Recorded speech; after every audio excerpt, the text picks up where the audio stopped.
What is up, Buffalo Fanatics? Z-Bot Rico.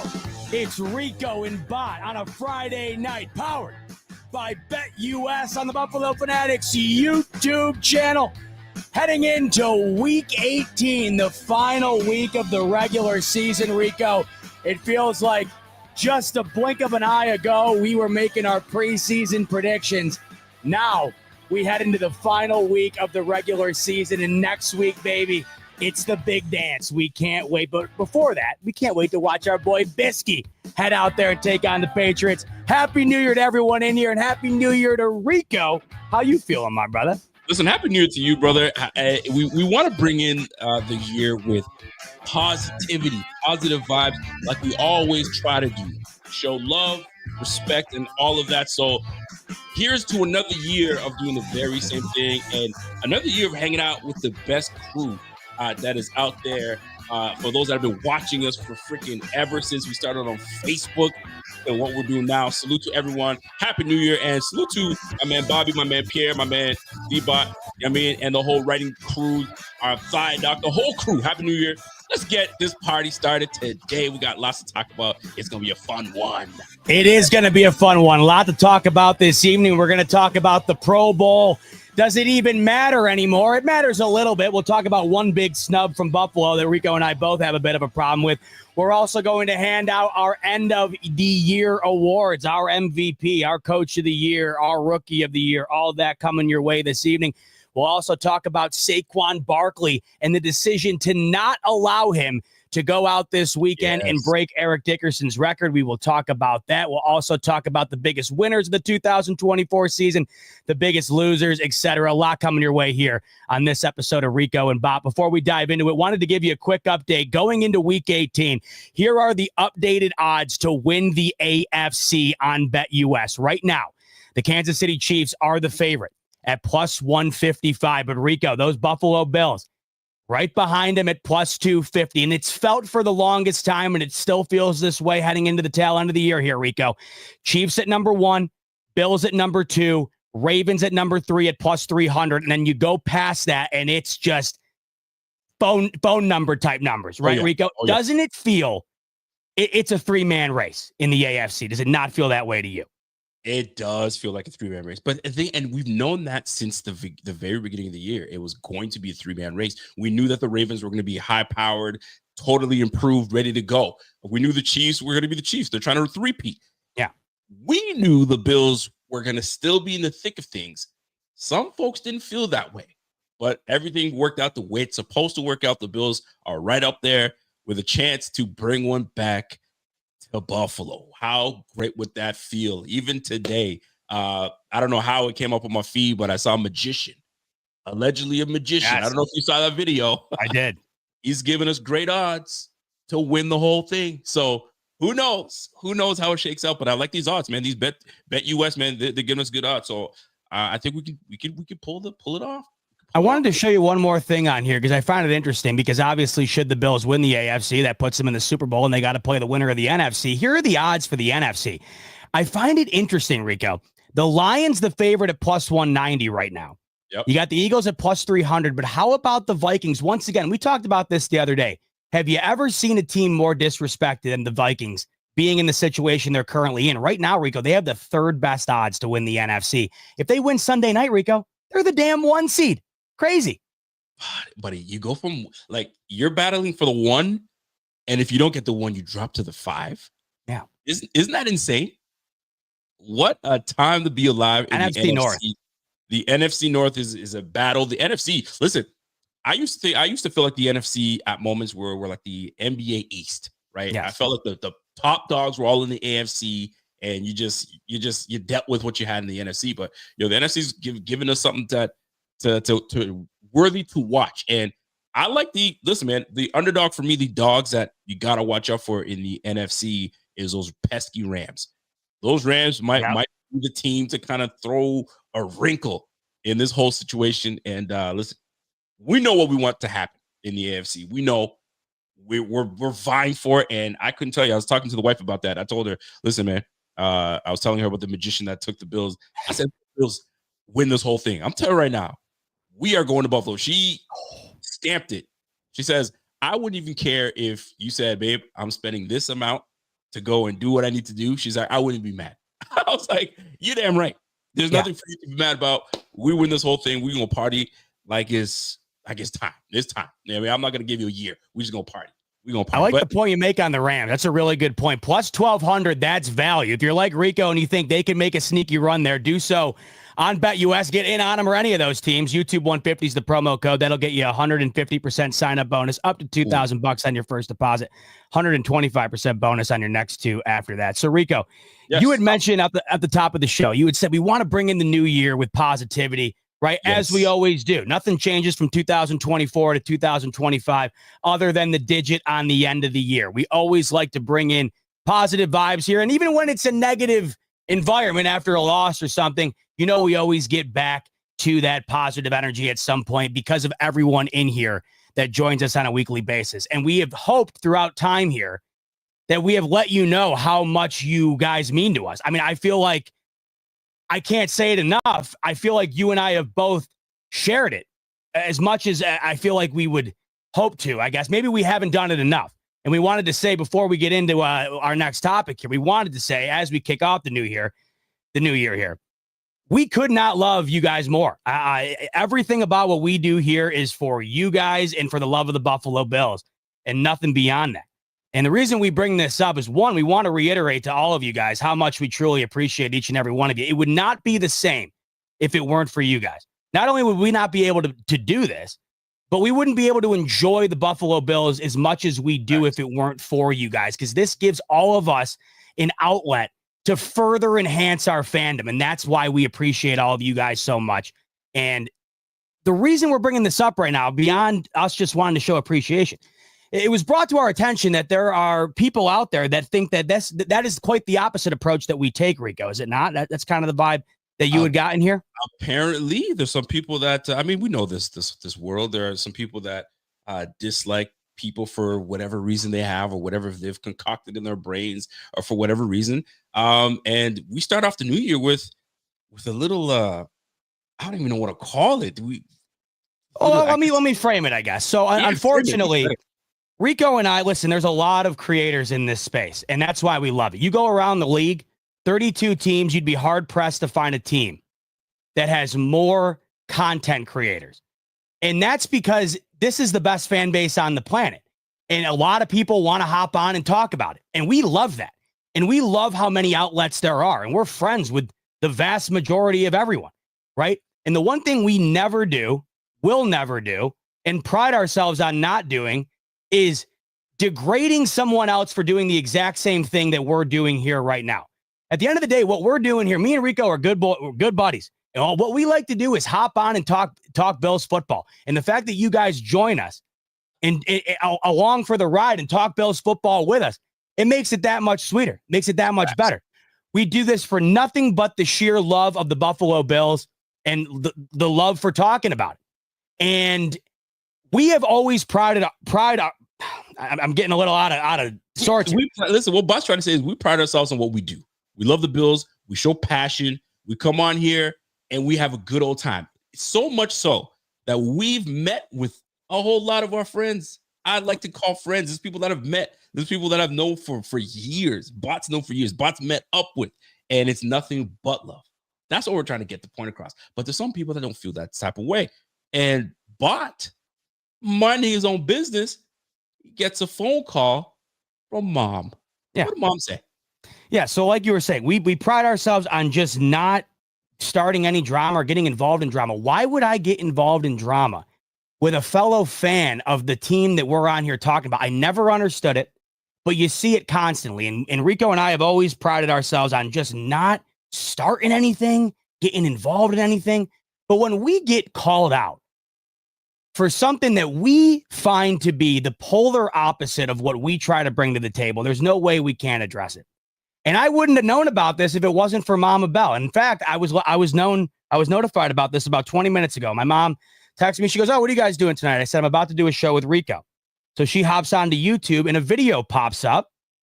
And just because my mom has, Bill's content all over her front page on YouTube, she's got recommended video, right? And there's a video that pops up. And what was the title of that video, Rico? Oh, the title, My Beef with Some Bills Content Creators. Yeah. So let me tell you something before we get into that real quick, because I know people be like, spill it. I've talked to a lot of content creators, not Buffalo fanatics, excuse me, not Buffalo Bills content creators, right? And Rams, Jets, Dolphins, they say like, dude, you guys are saturated with Bills content creators everywhere. Like you can't look and there's a different content. We wish there was a whole many of those, that many in our sphere, excuse me. I get to that point by saying beef with Bills content creators. So I don't know who this guy is. I'm not sure who he is. But I'm just gonna get right to it. And this bot wants to say something. What did mom say though? I just want to I gotta respect my mom. She told me to not say anything here. And look, we're not gonna say anything malicious because we have nothing malicious to say. But when we're called out for something that could not be more polar opposite from what we're trying to do or what we feel that we're doing, what we know that we're doing, man, that really breaks your heart. And there's no way you can just let it go without addressing it. And so that's where we're at here. It's not the biggest deal in the world. But man, when you put your heart and soul into something, when you have pride in something and someone really cuts you down at the knees at that, it's hard to overlook it. And this is kind of what we're getting to right now. All right, so let's check this out. My man, I'm not sure this gentleman's name, but I guess he had a prom with us. And I guess I'll just start off right here. There's a couple clips that he got off, and I'll play a little bit, and then we'll get into the rest of it. Check this out. Answer chat at all.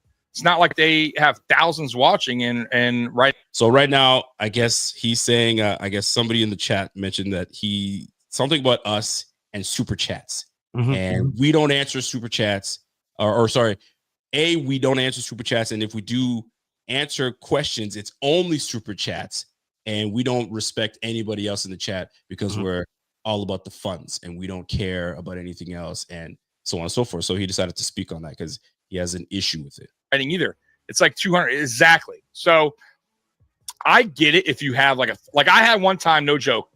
I think I told you guys this earlier in the stream when the DeMar Hamlin incident happened. We just wanted to address that quick part because we're being called out essentially for being in this for the money, right?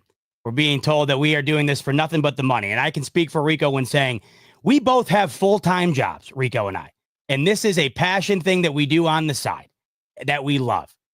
And there is not a single ounce of this that is done with the intent of raking in the cash because there isn't cash to rake in. And I know there's probably people out there that think that that's the case, but it's not.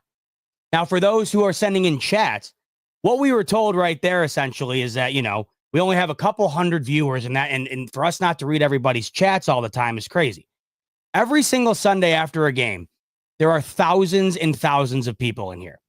And there are chats firing off nonstop. As you guys know, if we sat and read every single chat, there would not be a show. And we wanted to make it clear that that is never a knock at you guys for us not going through and reading all the chats. That is not a knock at anybody. The reason we've always read the super chats is how are we not going to take our time to read something that you spent your hard-earned money on to put in front of us? That is why we prioritize and read them. How could we ever overlook that? And if we ever have, we hope that you know that it is 100% a mistake if it is ever missed.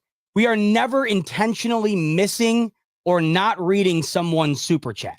Never. And for those getting involved in the conversation, we love that you guys are talking in the chat. It's the best. And we often reference what's going on in the chat in the show. But unfortunately, when you're doing a show, we can't sit and just read the chat the whole time or there would be no show to have. Absolutely. So that was our point on that because we wanted to make that known. But here's the biggest thing. I think this is the biggest thing for us right now is we don't have passion. It's just about the funds. Now that's the I wouldn't say the insulting part, but that's just it's like calling me out of my name, calling Z-Bot out of his name. That's not what we do. Just this last clip, and then we'll get into it. I don't listen to Rico or Z-Bot. Something about them too. Yeah, listen, Rico, in my opinion, as far as what they do there, to me, it's all about money, bro. And I think it's, I don't think they're I don't think it's true. I don't think it's like real. I don't think their passion is really all about Bills Mafia and the Bills. All right. So he doesn't feel worried about passion about the Bills, so on and so forth. All right. So let's put this out the way. If you see Z-Bot, Bot right this second on our channel has a video of 35,000 views. Chiefs fans are saying, yo, the passion you put into your videos, the love, the all that.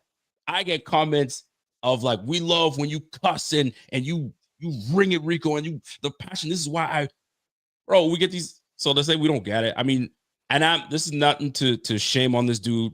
I mean, not at all. He felt some type of way and he said it with his chest. Unfortunately, he was incorrect. So I'm not even gonna hate on this cat. I'm really not, because I don't know this. He's probably a good dude. I mean, but we like to keep it positive. But bro, come talk to us, man. I'm not hard to find, man. I'm sounding like Steve. I think he's in the chat right now. Why don't we invite him on? It looks like he's in the chat right now. He's in the chat. Yo, we got no problem. Yeah, why don't we bring him on? Why don't we bring him on? Listen, Mafia chat, come through, man. Let's chat it up, man. And yeah, for real. Because the one thing I can't let slide is the fact that I'm doing this for anything other than my love of the Buffalo Bills. Facts. I mean, there is a video of me crying like a newborn baby when the Bills break the drought, when the Bills end the drought.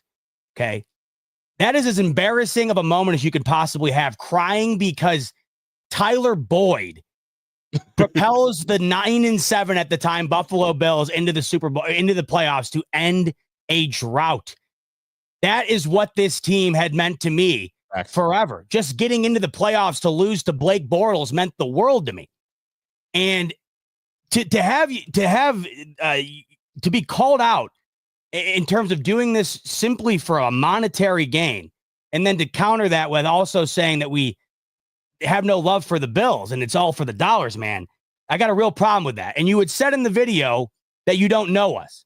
So why would you make a video of 7 minutes in length, pretending like you do and projecting to everyone like you know our intentions?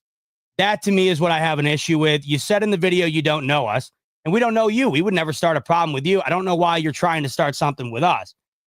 But if you said you don't know us, I don't know how you can make that take. But if you have something else you'd like to say, and if you have a reason behind what you had to say, we'd love to bring you on. We'd love to talk about it. But not today, because we got a whole lot to talk about. No. He's in the chat. He's in the chat. I'd love to have him pop on. I really would. Because he's saying that we're calling him out.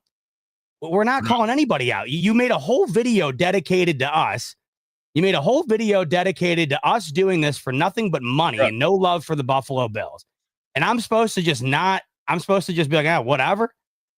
I don't know. I don't understand. If he's got a chat, if he has something to say, he can say it. But we got content. I ain't trying to bring this guy on for real, because it's gonna bring the show down, man. Let's talk some football. That's what we're here for. And hey, Mafia chat, if you in here, man, yo, slide in, comment. Let's talk some football, and then we'll go from there, man. Anyway, let's do what we do. All right, let's do it. Are you into this? Yeah. Let's get into Hell this, yeah. Man. Hell yeah. All right. So we've been talking about it, and I feel like I want to get into let's get right into it, man. Pro Bowl. Okay. Pro Bowl. Now, some folks may feel that some guys got slighted on the Bills. You look at the Ravens. The Ravens got 9 Pro Bowlers on the squad. They got 9 Pro Bowlers, which some folks may say that strengthens the case for Josh to get his MVP. Josh and Dion are the sole Pro Bowlers on the Bills. Yet you got 9 Pro Bowlers on the other squad. But let's not talk about that. But we're mostly want to chat on those that didn't get it. So are you against Christian Benford and James Cook not getting in? Do they both deserve to be first ballot kind of Pro Bowlers? Or, I mean, if they're alternates, so be it. And I think the alternate's already out, and I think neither one of them got in as an alternate. I think it was maybe James Cook got it as a second alternate. But talk to me about the actual initial snub. Christian Benford first. How you feel? Well, here's my initial issue with the whole Pro Bowl situation. What does it mean anymore? What does the Pro Bowl actually mean anymore? It used to be when you were talking about a guy getting into the Hall of Fame, for example, right? a guy getting into the Hall of Fame, what would you tally on to the speech when you were talking about how he got in? You'd bring up the team he was on, what he'd accomplished. Yep. And then within that accomplishment list, you would talk about the all pros, right? You would talk about whether he was a champion or not. And you would talk about Pro Bowls. That used to mean something, right? And little by little, it got watered down. And now it's gotten to the point where it's been solely essentially a fan voted. I don't even know what to call it anymore. It's essentially just a popularity contest. What's odd to me is it feels like Bills Mafia is constantly at the top of the totem pole when it comes to voting for their guys. So when I saw that there were these snubs, that was my first curiosity when it came to wondering what happened here. Because I was very confused how a guy like Joe Mixon was able to get more votes than James Cook. Because, stats aside, I just found it confusing that there would be that many more votes going to Joe Mixon's way than there would be going to a guy like James Cook's way from Buffalo. So maybe part of that is on us. And I think a lot of us probably forget that this is the way it's run now, where it's up to us essentially to propel these guys into the Pro Bowl. But is that right there, Rico? Is that not the biggest issue of all of this? That we are now creating these teams based on who gets the most hashtags on Twitter or the most, retweets or whatever. I think right there, that's a microcosm of the issue at hand with the Pro Bowl. We can no longer say, 20 years from now, when they're inducting Mahomes and Lamar and Allen, whoever, I don't know if there's any validation to saying the 5-time Pro Bowl or this and that, because does that mean anything in terms of these guys getting in? And now what has happened is we have kind of watered down all of these things into one important element, and that is MVPs, or I should say one important category, and that's just hardware. Pro Bowl is no longer hardware. MVPs and Super Bowl championships, right? Yep. That's why I've been so loud about Allen deserving one and winning one. And when everybody says, who cares about the MVP? It's all about the Super Bowl. I get that. But these are the moments in which I then go back to saying this is why the MVP matters. Because back in the day, you could have been a 10-time Pro Bowler and never made an MVP. That could have been a huge case for you making it into the Hall of Fame or something like that. Now, that's just kind of gone to the wayside. And we're only focused on very specific things. And I think it's kind of watering down how we view the game, Rico. It does feel like it gets watered down, but more so because of social media, right? Pro Bowls meant something. I still feel that Pro Bowls do mean something now amongst other players. I personally do feel like, but you know how social media is. We watch the game, we go to the games, we buy the jerseys. We feel that, not that we were owed anything, but this is a way of saying, hey, you, the fans, we appreciate you. We're going to give you a say. So that's why it's divvied up in 3 ways, right? Players vote, coaches vote, fans vote. So that part of it doesn't bug me so much because I understand how it does feel. Now, I understand the premise, though. It does feel like it's all gimmick and who cares? It's all watered down. I don't think it's watered down because those Pro Bowls mean something for when you're trying to, become a Hall of Famer. Because sometimes your numbers are great, but you got to get those Pro Bowl nods in order to get to where you get it, right? And all pros mean something. All pros, I think has a bit more weight than your Pro Bowls. And the Pro Bowl became a joke because you've seen it. They don't. I mean, when they did play the game, it was like, fam, like, what are we doing here? It's like NBA All-Star. They don't know what to do with the NBA All-Star because it's become. Yes, it's a great point. It's become just what are we doing? What are we doing? So the NFL's like, yo, the hell with all that stuff. We're just gonna name the Pro Bowlers, and that's what it's gonna be. But I still feel that it does have some merit. There's some weight behind it. Now, when it comes to choosing your Pro Bowlers, I was against it at first, to be honest with you, with who made it and who didn't. I still feel that Benford could have, with the way that he's been graded this year, I'm sure they could have found a way for him to get in there. James Cook, on the other hand, I was, how did James Cook not get it? Until I started to realize, hold on a second, let me just pull back a little. Mixon had a fantastic year. I don't know if I could put James Cook over Mixon. And their stats are very realistic. They're pretty much neck and neck. The big difference is you got 16 total touchdowns, I believe, if I'm incorrect. 16 total touchdowns by our guy, 17 touchdowns, I believe he has. 17 total touchdowns by our guy, James Cook. and you've got 11 by Mixon. Mixon missed 3 games. He missed 3 games, and he was still able to put those numbers up. So one would say, if we're really gonna call it for what it is, bro, if he played all the games, he would have been up there with the Derrick Henrys and the Saquons. I mean, not as high as these guys, but that's where I believe in that. But if you're looking at James Cook, do you feel James Cook should have been in? Did he get snubbed? Well, so to your point, James Cook, Rico, he only played in 15 games. If you remember, James Cook missed a couple. He missed a game as well, right? That's right. I'm looking at it from the James Cook perspective, and to me, James Cook has been probably the most unsung. What's the best way to put this? Is the Bills offense this year what it was without James Cook? And this is what kills me about everyone saying that, Josh Allen is like he's a QB sneak merchant. He's a 1 yard touchdown merchant, this and that. You can't have that take when you go and look at the fact that James Cook is leading in touchdowns this year while missing a game, while also factoring in that you have Derrick Henry playing at an all-time level. You got Jalen Hurts, who constantly is getting into the end zone himself at the quarterback position. We know him to be, if anybody's a QB 1 yard merchant, it's Jalen Hurts. He's leading him. Same team, of course. You got Saquon Barkley, who's in the MVP race, right? Yep. He's leading him. And look, when you look at all of the guys that James Cook is leading, Rico, these are guys you consider to be the best backs in the league, right? Henry, Josh Jacobs, Kyron Williams, Saquon, Jahmyr Gibbs, Montgomery, Bijan Robinson, right? You got James Cook leading all of those guys, right? So here's what was confusing to me about the Joe Mixon situation. I know he played a few less games, obviously, but James Cook still had very comparable stats to him while also playing alongside of an MVP quarterback. And I think it's got to be harder to achieve those numbers, especially the touchdown category, when you do have a guy like Josh Allen who's going to eat into that. So on one hand, I do understand the voting for Joe Mixon because I think that he was a big bright spot on a Texans team this year that kind of went downward offensively. I do understand it, but it just feels like James Cook is very underrated because of Josh Allen. That's my whole point here on it being more difficult when you have a quarterback like you do in Josh Allen. Because I think if James Cook were on maybe a different team without a Josh Allen or a Mahomes or whatever, you're watching this happen right now with Derrick Henry, Rico. How much has Derrick Henry's role on the Ravens this year been downplayed in pursuit of trying to make the argument that Lamar Jackson's the MVP? So I think that these guys constantly get thrown down the stack because of the quarterback.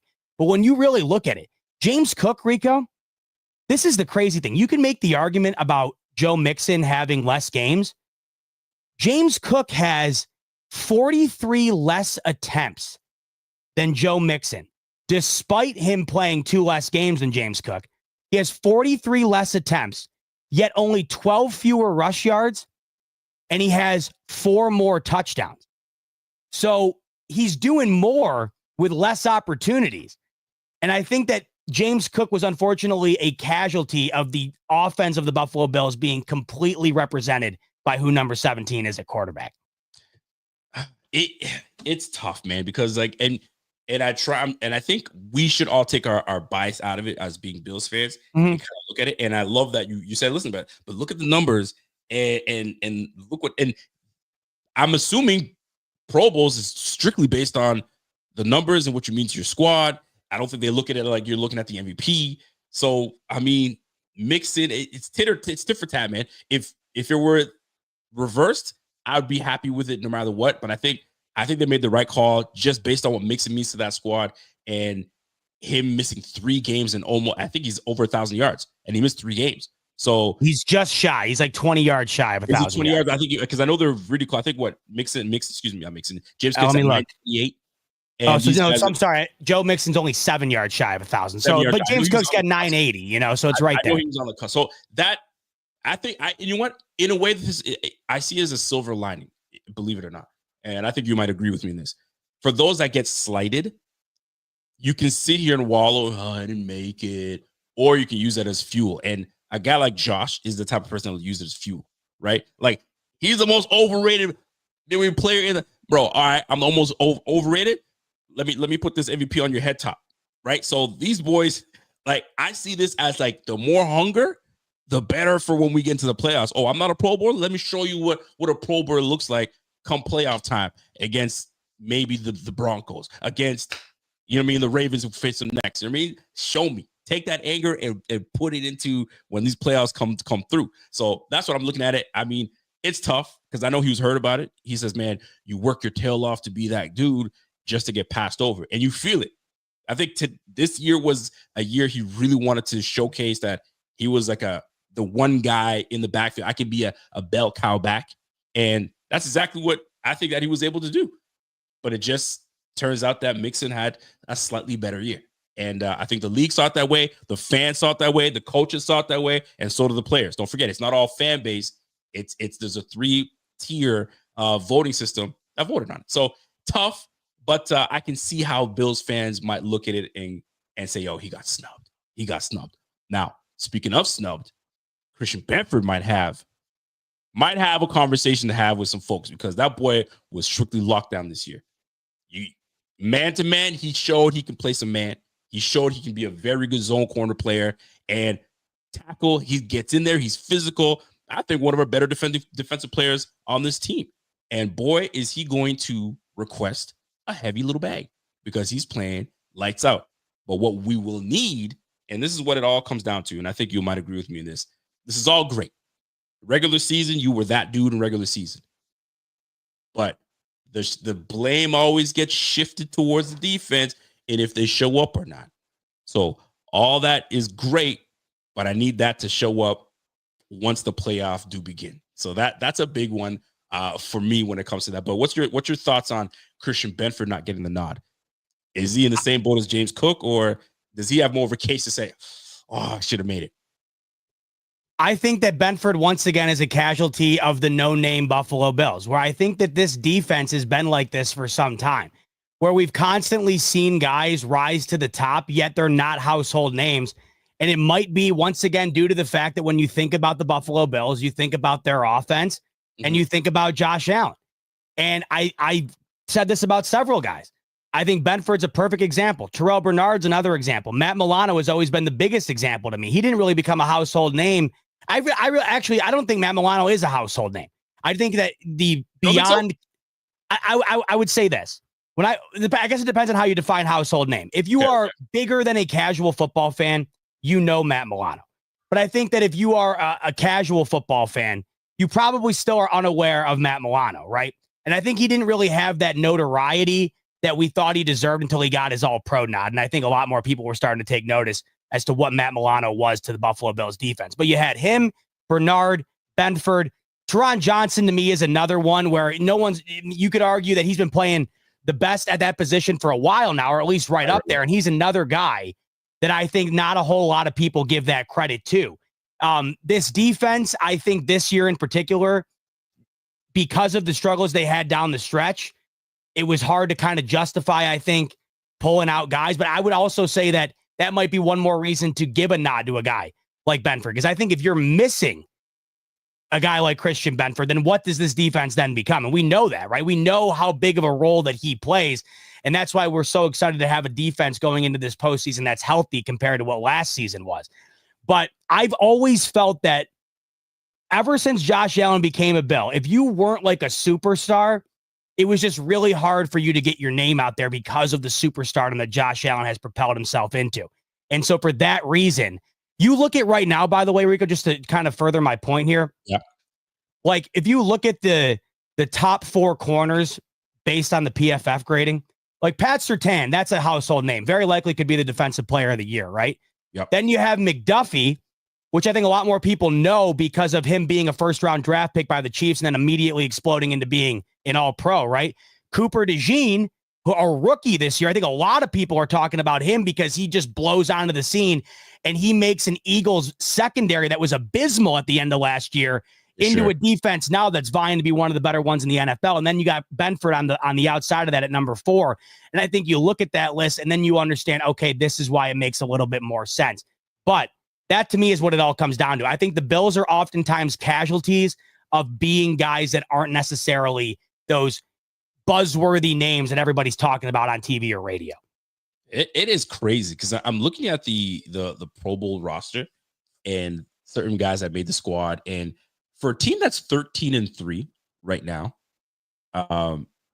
just having 2 Pro Bowlers is insane to me. You'd think that we'd have like at least a handful of representatives, and just 2, which is absolutely wild to me. So listen, man, keep us. Listen, you don't want to show us the love that some of these players should deserve. That's fine. We'll just have to prove it come playoff time, and that's what it comes down to. Real talk. But Pro Bowl, I kind of feel what you're saying earlier, man. It does somewhat feel a little watered down because of all the vote for me. Come on and get. Let me ask you: Do you care about it? Do you care about it? Do you care about the Pro Bowl?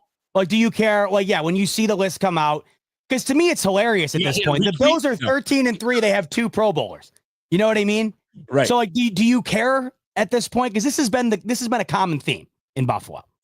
You know what? There was a point that I did care when I wanted one of my guys to get in because he deserved it. But then I see that vote for me, and no disrespect, Spencer Brown's like, hey man, get me in that. Vote for this, put me in that Pro Bowl. It's more for the fans, and I get it. But am I sitting here going retweet? No, definitely not. I'm not doing that. Show love to my guys because I think they're deserving. I think Deion Dawkins probably will be an All Pro. Very deserving. Should be, for sure. Should be. But for the most part, nah, man, I don't really care for the Pro Bowl too much. But I do care that it's not just fan driven. I think, and somebody made a comment earlier in the chat, I think fans water the whole Pro Bowl situation down more so than the players do. I can guarantee you that it means a whole lot to them to say, hey, I'm a 5-time Pro Bowler. I'm a 7-time Pro Bowler. Because not only are my peers voting for me, coaches are voting as well. And the fans have something to do with it as well. So do I care? Not really. Do you have any idea how that scale's weighted though? Is that out there? Is that a known thing, how it's weighted? Not sure on. Hold on, let me give you. I was just looking it up not too long ago. So, the 88 Pro Bowl selections are determined by the vote that includes the fans, players, and coaches. I think there was somebody. Let me just look it up because I had it and then it just kind of disappeared on me. There was a scale on how they do it, but I'll have to look at it. Because it's just interesting because you got the Eagles, they have 6 players, right? You said the Ravens, they have 9. I mean, my God, Rico, you know what? If you ever wanted an argument put right in front of you as to why Josh Allen should be the MVP, he's one of the 2 Pro Bowlers, and the other one is the guy blocking for him. So I don't know. I mean, you could definitely make an argument for more for the Bills, but I think the argument right there is put in front of you where time and time again, all these Bills do are win, and they don't necessarily get the pub outside of Josh Allen. And that's good or bad. We've seen that. You just saw it as recently as a couple weeks ago. Everyone was in love with Josh Allen. He's the runaway MVP. Then he has a piss day against the Patriots. Oh, I don't know about these Bills anymore, man. I don't know about Josh Allen. So it's all 17, man. It's all him. And we've seen that throughout time too. The playoffs, Allen couldn't play any better. Oh, well, he can't beat Mahomes. Yeah, Allen's pretty good, but man, does he piss himself against the Chiefs? And it's like, dude, come on. There's no way you really believe that, but that's just the way it goes. Well, everything runs through him. And here's the weird thing. Here's the way it goes. In what world does it ever make sense that Pat Mahomes is not a Pro Bowler? And that's the other. Yes. You feel what I'm saying? Like it's like I totally understand when folks are like, yo, that's a joke. But it's based on this year and how certain players are playing. You can't deny Joe Burrow. You can't deny Josh. You can't deny Lamar. Those were your 3 best quarterbacks this year, right? But it's just the way the cookie crumbles, baby. And Pat Mahomes happens not to be a Pro Bowler. James Cook, not this year, but you damn well know he's going to be knocking on that door next year for sure. I can guarantee you he's going to be a Pro Bowler next year unless somebody comes out of nowhere, out of the AFC and just kills it. But we'll see. We'll see how it all shakes out by next year. But let this be a time where these boys can be motivated by all this. Man, I got snubbed. All right, bet. Let me show you what's good. Because that's what we want at the end of the day, right? It sucks, but away we go. The only thing I have a beef with is Zay Flowers making the Pro Bowl. Yes, Brian Thomas Jr. not getting it. He's got like all-time rookie numbers. Oh. Yeah. But then again, I know. I know. I was like, all right, Zay Flowers, Pro Bowler. I bet. I mean, cool. It is what it is at this point. But I know nobody probably hated that more than Ravens fans because they're probably like, oh man, now the arguments that Lamar's got a Pro Bowler to throw the ball to and Josh Allen doesn't. You know what I mean? James Payne's coming in, by the way, Rico. He's saying Pro Bowl accolades. He goes, Pro Bowl accolades mean a ton more to the players than the fans. Pro Bowl selections have direct contract money for players. And I think that point right there, James, that should no longer be the case. If your money is then being connected to a fan vote, I mean, that probably should not be a thing. If the fans have any say in whether you're a Pro Bowler or not, your contract probably shouldn't have any tie to it. What do you think? You're a ruthless man. You don't think so? I'm actually on the opposite. I'm like, that's how I do get paid. That's how I can negotiate my contract. Bro, I'm a 3-time Pro Bowler. How are you going to pay me less than a no Pro Bowler, right? To give you an example. So there's my leverage. My leverage is getting these accolades, these all pros, these Pro Bowlers, these being nominated as a Pro Bowler. Those do matter at the end of the day. And that's a great point. Financially, it matters, right? So having a little bit of say from, some of the fans to help me out, shoot, why not? I totally get it, right? But great topic nonetheless, because there are some people that are going to feel some type of way about how to touch on that subject. But yeah, man, I mean, 2 Pro Bowlers, I expected more, but we were sitting at 2, and 2 very well deserved players that got their Pro Bowls, in Josh Allen and Deion Dawkins. Deion Dawkins is having a freaking hell of a year. The O-line is having a heck of a year. Connor McGovern got some love as, I think, a second or third alternate, which I love to see. Mm-hmm. You love to see that. I think I have the whole Pro Bowl list here. Let me see if I can kind of zoom it in for y'all to kind of give you an idea of what we're looking at here for the Pro Bowl list. This is tiny as heck, but let me see if I can blow it up a little bit for y'all. Oh, that did not work out the way I wanted to. Let me see if I can help that out a little bit. It ain't working out, but if you guys can see it, if you're looking at the offensive side of the ball, where did I see Connor McGovern? I know Connor got some love. I can't see where ain't on that list here. Or was he a second? I think these are all the starters and stuff like that. But anyway, I saw Connor get some love. I just couldn't see where. Yeah, that's definitely the starters. I don't see the alternates on there. Yeah, the alternates only got some love. So I mean, there is some recognition. We'll see next year. I think this is where we blow up and they really start seeing what's really good with this team. Let me hit you with this question here, big man. Sure. So we talk about Pro Bowl. I mean, I think we've talked about MVP at absolute, like, I'm sick and tired. I mean, I don't know if you've officially done it. Did you mute Lamar, Josh Allen, all that Super Bowl and MVP talk? Or I stuck with my word. I said I was close, but I made it this far. I'm gonna like go to the finish line. I'm gonna make it to the finish line. Keeping it on there. Keeping it unmuted. Keeping it unmuted. All right. So earlier today, and I'm glad you brought up, I think you brought up Saquon Barkley. Was it Saquon Barkley you brought up today? Hold on, let me just clear the air here. I wanted to say something real quick, by the way. Because there's somebody in the chat right now pretending to be the Mafia Sports Report, which is so that everyone getting it on him. It's not him, okay? It's not him. I want to clear the air. We were not calling anybody out.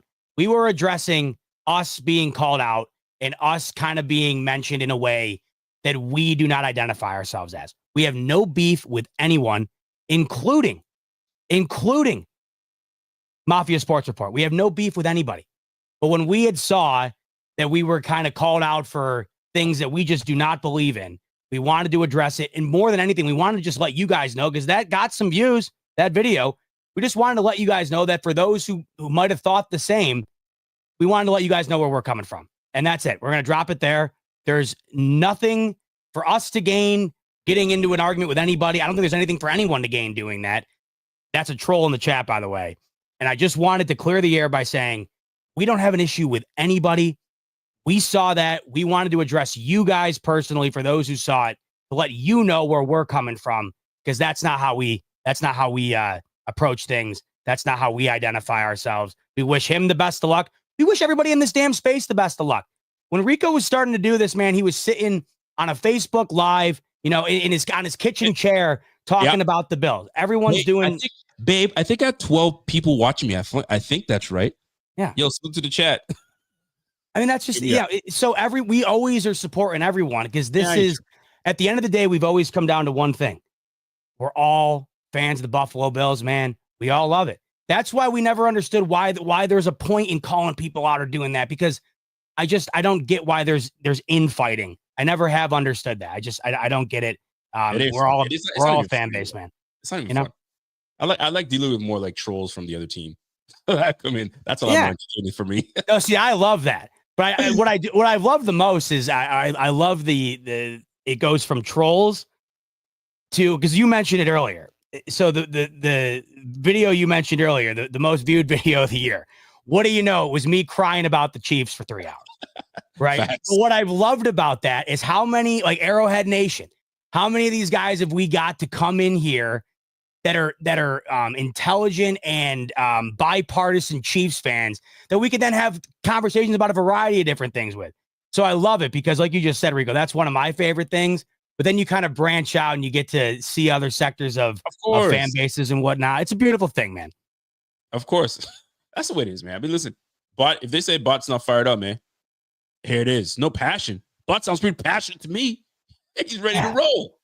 That's just what killed me. It's just, look, at the end of the day, we get a million comments all the time. Rico and I read them. We get a laugh at it, man. When we see him, some people, I'll never forget. Someone told me when I first started on this channel that they had to turn on a video about the Holocaust just so they could stop listening to my voice. That was one of the first comments I had ever gotten on one of my videos.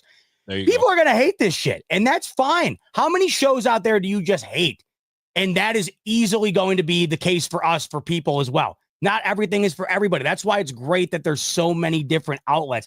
So we get all the time people not liking us or not liking the show or whatever. That's totally fine. I just didn't appreciate, the idea that I don't love the Bills, but I love coming on here and apparently raking it in. That's not the case at all. That is just not the case. Say it with your chest, baby. You said it with your chest, man. You good. Yeah. You good. That's the way we're looking. So wait, let's say this with our chest, folks. When we were talking about earlier, and I'll bring it up. Saquon Barkley, wife today was talking about Saquon Barkley, and it got me thinking. If you have an opportunity, and I got to bring this up, but I want everybody to jump in on this. So there was this mini quarrel between Eric Dickerson, not even Saquon per se, because I don't think Saquon's even in this, but more Shady McCoy and people surrounding the situation. And there's a record that could be broken right now. The rushing record could be broken this following game if the Eagles allow Saquon Barkley to play. Now, it all fans out to this, and I want your thoughts on this. He's playing the Giants. He's got 100 yards to go. The Eagles apparently are shutting him down, which is a piss off, okay? You can go against a team that decided to think that you ain't ish. Go ahead and try to find your contract, and when you do, come back to us, and we'll see if we want to match it. Man, F you is what he pretty much said. Anyway, I bring this up because the wifey was watching. She's like, did you see this? Asking if I saw it. Did you see this? Did you see him? He jumped backwards over a guy and hurdled him. That's insane. And I was like, yeah, it is insane. And I started to get into it, right? Into it with her. So I ask you this. Should the Eagles allow him to get the 100 yards? And is Eric Dickerson being a hater by saying, no, I don't want you to break my record? How do you feel about those people that have a record that's standing and this whole records are meant to be broken? And they're like, nah, bro, I don't want you to break my record. I got that. I don't want you to break it, so on and so forth. So a couple questions in there. Should Saquon be allowed to play and get that damn record? And should guys just be okay with, hey, man, that's the part of the game, man. Records are meant to be broken. If this young guy can get the record, go ahead and get that. I support it. Or are you like, nah, bro, you ain't getting my record. I don't want it, and I stand on that. How you feel about it? So let's start with that. Let's start with talking about that specific topic, the record holder. Yes. Then talking about the current person who's in position to break the record. Luckily for us, we just had two examples of this. We had an example of Saquon Barkley being in position to break Eric Dickerson's record. Yep. We had Ashton Genty be in position to break Barry Sanders' collegiate record. And we had two different approaches to it by the two current record holders. Eric Dickerson flat out said, no, I don't want him to break that record. That's my damn record. You had Barry Sanders go out saying, I'm rooting for Genty. I'm rooting for him to break the record. Now, if it wasn't for my Nittany Lions standing in the way the other day in the Fiesta Bowl, he would have had that record. But unfortunately, Penn State had to do it to him, had to limit him, had to win it to move on to the semifinal. I understand both approaches, Rico. There's something about Dickerson's that I love because it reemphasizes the competitive nature that we are losing year after year in this league. Eric Dickerson has a 40-year-old record. 40 years old, Rico. That is 13 years longer than I've been on this earth. That's how long this man's held that record. Hell no, I wouldn't want someone to break it. Hell no. That is my record. When you think about the rushing record, you think about Eric Dickerson. When you think about Eric Dickerson, you think about one of the best to tote the rock. I appreciate the honesty. I do. Because there's got to be people out there who hold these records who feel the same way as Eric Dickerson, but say, man, no, I'm rooting for him. Records are meant to be broken. I think RG3 just kind of said that about what Jaden Daniels just did. He broke his rookie record for rushing yards, I believe, right? I get, and by the way, I'm not saying that RG3 wasn't meaning of what he was saying, now, nor am I saying that Barry Sanders wasn't meaning of wanting Genty to break it. But I appreciate Dickerson being transparent and saying, hell no, that is my damn record. And I get it. Like, people want to hate on him. That's fine. But the man earned it. And if you're willing to just give it up, then I gotta question whether or not you actually mean that. That's why I appreciate the willingness to go out and say, hell no, I don't want him to break it. But on the other end, I do appreciate guys like Barry Sanders being like, man, I've had this record for a long time. It's great to see one of these new guys come in and just go off the way I did and have an opportunity to beat it. So I do understand both sides of it, Rico. I wonder what I would do. I guarantee you if I were Dickerson, I would probably take the high road. I know I would, just because I feel like I wouldn't like being perceived as someone who is bitter about their record being broken. But I'll be honest. I'm being 100% honest with you right now. I would say that I'm rooting for him, but deep down, man, I wouldn't want him to break it. I wouldn't want him to break it. And so for that reason, Rico, I am very appreciative of the honesty of Dickerson. I don't think he should be clowned for it, because I think a lot of us probably would feel the same way. Here's the thing. I love what you said, the competitive nature in it. Like, I don't want you to be my record. Yeah. I worked my tail off for that thing. So no, I don't want you young, whippersnapper butt to take my record. But here's where things get a little shaky. Dickerson got the record with an extra game. So he's all sitting here going, I don't want you to be my record. Boy, OJ did it in 14. You did it in 15. And now you hating because Saquon got an extra game. And no, bro, that's the name of the game has changed. And even more, I'll take it a step further.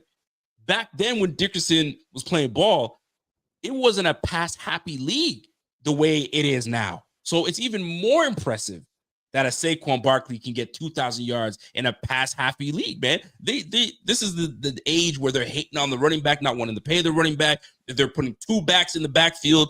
So gone are the days where you truly have a one back that can do it all. And the game has changed so much. So you should be applauding this brother so much more about, man, this is about to break my record, and he's doing in a passing league, and he's doing this while these quarterbacks are going for almost 5,000 yards a day.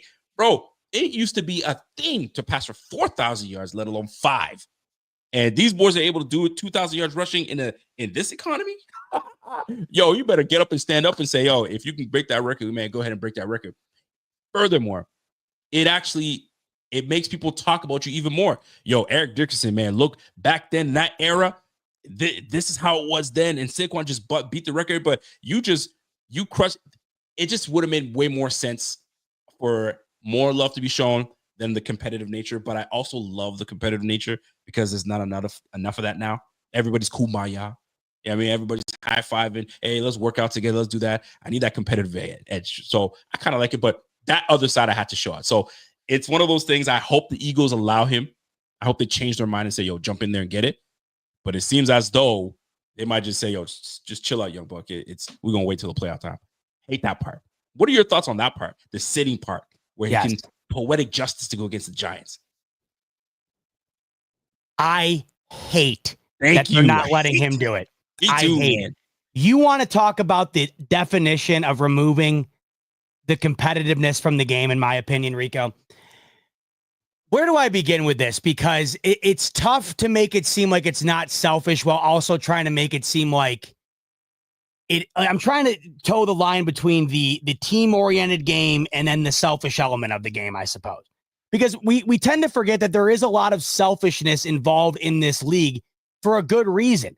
Whether that be taking the most amount of money you can because you only have a certain amount of time to be able to make that money, right? Actually, or you go to a different team because you just don't like the fit of where you're currently at. So you move on to a different team or whatever.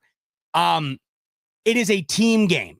There is no bigger team sport in the country than football. I think that's why people resonate with it so much. I think that's why it's the most viewed sport by a large margin every single year. But there are very rare times where there are individual accolades that I feel like need to be celebrated as opposed to put down in the pursuit of, hey, we need him healthy for the playoffs, or hey, it's a team game. We got our eyes on one prize only, and that's the Super Bowl. Let me phrase it like this to you, Rico. Since Eric Dickerson broke this record back in 1984, how many different Super Bowl winners have there been? I don't know the number offhand, but it's been at least 10 plus, right? It's been at least 10 plus. Probably. How many have broken the record, Rico? 0. Statistically, when you think about it, there's 32 teams in the NFL. How many running backs since 1984 have played the position at a high level? Hundreds? Couple hundred that have played the position at a high level? I'm not saying at a Hall of Fame level, but at a high level, right? A lot. When you think about the odds of breaking this record as opposed to the odds of winning the Super Bowl, it is significantly more difficult to break the single season rushing record than it is to win the Super Bowl. And winning the Super Bowl is one of the hardest things you can possibly do in all of sports. This individual accolade is on the line for him in week 18, where he only needs a little over 100 yards, and it's against his former team. I would have less of a problem with it, Rico, if they didn't run him 31 times a week ago.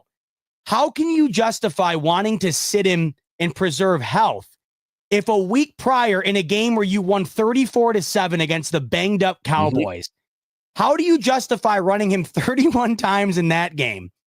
And then in the same week, say we're preserving his health, we're valuing his health. To me, it's contradictory. I understand they wanted to get him to 2,000, but he had 2,000 going into the fourth quarter, and I think he still ran it a couple of times too many in comparison to what you might think they would do in pursuit of wanting to keep him healthy. The ability to break this record, Rico, this is a once in a multi-generation opportunity. And I just feel like every single week, Rico, these guys go out and put their body on the line, and to not allow Saquon the opportunity to go and do this week is a little bit contradictory to me, because why all of a sudden is health the priority here? The guy's been running over people all year long. Give him the chance. I just feel like when you are at the doorstep of something that does not come around often at all, you should be given the chance and you take the consequences that come with it. I mean, I know that might sound a little bit selfish, but man, this is a once in a multi-lifetime opportunity that I think is just kind of being put by the wayside, Rico, because maybe he could get hurt. You know what? And maybe he could stub his toe tomorrow and break his pinky toe and he can't play. Like, exactly. You don't know if he doesn't wake up the next day, the good Lord might say, you know what? Your time is up. You coming with me, right? So let that brother play, man. He's still a young buck. There's no load management. Let that brother play and get it, because he could get hurt the next day, right? In walkthroughs where he felt somebody kick him in the back of and all of a sudden he tore his Achilles. I'm not putting it out there. I'm just saying, let that brother play. It's good for the NFL. It's good for views. You can even flex the game just to see him get that record. There's only been 12 runners that have got it. OJ. Is it even that many? I mean, I'm thinking OJ in 73. Okay. Dickerson in 84. Then the next guy was Barry Sanders in 97. This is the 2,000 yard mark, right? Right. 2,000 yard mark, 2,053 yards. It was OJ with obviously he did it 2,003 yards in 1973 for crying out loud. Then Dickerson came up and killed it with 2,100 yards. Then Barry came in and says, you know what, let me hit that 2,000 yards in 1997. This is where this league was more balanced. And what, Scott Mitchell was his freaking quarterback at the time? Golly, give me a break. Then Terrell Davis, 98. Jamal Lewis did it in 03. I remember that year, right? Chris Johnson in 06.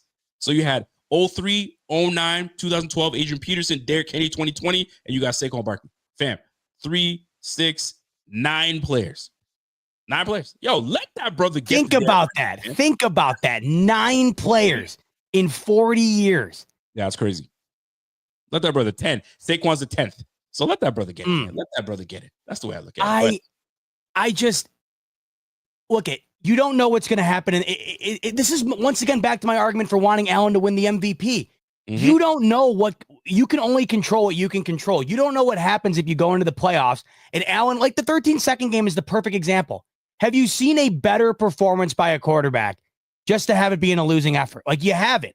And that was no indictment on Allen.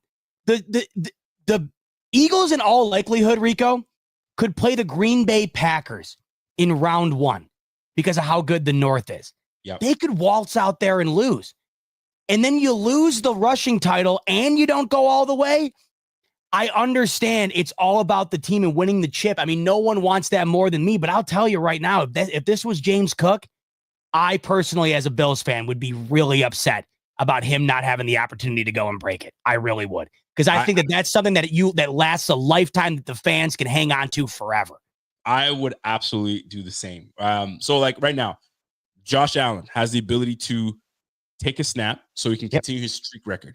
I mean, we talked about the streak record. It was insane. Like Brett Favre had like 300 plus games, including playoffs, like probably not going to ever be touched. Right. But I don't think if it is going to get touched, Brett Favre is going to have some type of way about it. He'll be like, yo, good for you. That means you had a great career. Neither here nor there. Josh Allen is going to, and he says, I care about it. McDermott's like, yo, you can probably get a snap in, maybe hand it off. I don't know what they're going to do. Or maybe let him get a series in. Who knows? But out you go. But it matters. So let that brother get the record, man. Sirianni, quit hating, man. Get that boy in there and get that love, man. That's the way I look at it. But we can move on to other topics that I wanted to hit on. And we can get into league awards. I don't know if you want to get into that topic now. Sure. Real quick. Super chat coming in. Let's get to a couple of super chats, actually. We got Matt, the video coming in, our man. He's saying, love the streams, but also if you see any Mafia Sports Report commenting mean stuff, it's not them. They just responded about this in their own stream, but keep up the good work. Much love and go Bills. Thanks, Matt. We did address that, and I'm glad we didn't respond to any of the things that was said by whoever that was initially, because they were saying some ridiculous stuff. But once again, just to put a bow on it, there's no beef with anybody. We just, we didn't appreciate the way that we were kind of being portrayed, and we just wanted to let you guys know that that's not what we are, and that was the end of that. You know what I mean, Rico? I'll even say this, man. I remember, I think it was who was I streaming with? I think I was streaming with Joe, the voice, Joe, right? And Joe Miller, my guy, Joe Miller. Anyway, and I think when we started streaming, when Joe was with Buffalo Fanatics, and he was, dude, like, it's crazy how are you able to do your show, read your notes, and talk about what you need to talk about, and also look at the questions and I'm like, it's really tough to do, but you manage it. You manage it, and you try to scan as much as you can and try to jump in and interact and so on and so forth. But it's tough. It's a tough one. But I will say, to your point, Rico and I have had several conversations off camera about this, because we hate the fact that we can't get to all the different topics coming up in the chat so frequently. We've been brainstorming about maybe in the future having a show where that's all we do, is that we just sit and take your chats. Because if we come in after game day or after a big game and we just sit and read chats, like, we can't, then it's not a show. And this is the point that, I think a lot of people make, that it's lost sometimes, but like, if you have a sponsor or something like that, this is how the channels keep running and stuff. You watch TV, you watch you're listening to your podcast or your radio. They all have these little things, right? And that's nice to keep things going, and it allows us to, get a better streaming software or whatever, or allow Rico to finally upgrade his computer after a decade, right? Or whatever, when you get a sponsor maybe every now and then. But at the end of the day, it's all about, the stories we have from you guys. I mean, it's unbelievable. and it's our favorite aspect of it. And that's why we've talked about that before, because that would be a lot of fun to have a show dedicated to that, because you guys probably don't realize, but you're damned if you do, damned if you don't. Like, if we talk about one thing, there'll be 15 chats saying, can we talk about something else? And if we're talking about that thing, there'll be 15 chats saying, can we talk about something else? So one of these days, I think we're going to get around to doing a show where that's what we do, because, I mean, we would love to do it. It's just tough to do it, like you just said, Rico, and have a show at the same time. No question. I got a super chat coming in from Signified Knows. What up, Sig? He goes, try blaming Lamar for his ish playoff performance. Meat writers have every excuse in the book for everyone but Lamar. Of course they do. That's just what it is. It's funny. There was Peter Schraver had something to say earlier today. I don't know if you saw that, but I'll jump into that in a little bit. I did not. James Payne. What up, James? Hit it. Appreciate you, James Payne, for showing some love. I hope that's okay with I'm teasing. Anyway, show some love. I appreciate you, man. Always, we always do, man. Here comes another super chat from my man, Richie Fresh. What up, Rich? What a Friday night so far, man. BF the best. Hit the horn. Let me hit that for you, man. All right, so let me ask you. Hold on, we got one more. We got Zoomer coming in. He's saying, is that Tyler Dunn? I don't know. But maybe we're getting our Tyler Dunn episode, Rico, where we get called out a bit and we become better. We become better. Maybe that's what we needed, just like the Bills last year. Signified saying, Z-Bot, box that fool. Listen, you don't want me boxing anybody. It's Signified. I'll tell you that right now. I'll tell you that. I got two hands. I don't know. I can't do much with them, Rico. I can type on the computer about as well as anybody, but that's about as far as I can put these hands to use. That's for sure. Cody's saying, please read this. Don't steal my money. Can y'all hop on with P on live stream? Last game. Why not? What's live on P? What's P? Oh, with Pierre. Listen, we would, but I don't think you guys realize, man, Pierre's got he's got his own crazy setup. I don't even know if we would be able to do it. He's got his own crazy thing going on. He uses his own software. He's got his graphics and stuff. That would be fun, though. You want to know what my biggest issue would be, though, Rico, with that? Is our streams would probably be all over the place, and we would just be killing each other because one person saw it before the next person. I will say this, though. It was actually making me laugh because we get a lot of love from folks saying, yo, your dances on game time is what really gets the blood flowing and gets them really happy. I was thinking to myself, you know what? We should add just a random person to jump in and dance with us real quick, and then we boot them off. Right. And just bring another one in. So Pierre might be the next one in. And then, all right, next game, we just got to keep it rolling, keep the wins coming. And I'd love to see it. Pierre's got to be the next one that jumps in. So if it's not going to be just the two of us, it might be Pierre jumping in on the bottom. I'm dying to see what Pierre's got for the Fanatics crew with our boy Mitch out there on Sunday. I wonder how many shots he's taking, if any. I'm dying to see it. Money Mitch is going to be lighting things up, man. Money Mitch is going to be lighting things up. Well, hold on. Before we get into awards, we might as well get into the game that's coming in this week, right? Sure. Money Mitch is going to be starting. They're going to have 3 starting quarterbacks on the roster. It's going to be Mike White. He just got elevated to the active squad. Then you're going to have our guy Money Mitch that's going to be taking over right after our guy, obviously Josh Allen, takes a couple snaps, if just a single snap, just to get that streak to continue. Now, what are you looking? I mean, I don't even know what to add. Not what are you looking for, but who do you want to see and get a better look at in this game? Because it's going to be a lot of reserves, right? Unfortunately, O-line's going to be playing because obviously we don't have many, but we can sprinkle some reserve guys in there. But what are you going to be looking for in this upcoming game against these? Because there's some implications. Some folks are saying, yo, I think we should just lose this game because there's more things that we could deal with on the end. Because if we win the game, it gives the Patriots the number 1 pick for sure. Lose it, they drop down, and they don't get the generational player. I mean, some folks are looking at it differently. How do you see it? How do you see it on how we play it and the result of the game? Does it matter? Should it matter? Should we tank it, win it, and just go with a 14-win season? Because that'll be the best season we've had in a long time. What are your thoughts? You're not going to see me upset if the Bills lose on Sunday. I guess that's probably the best way to put it.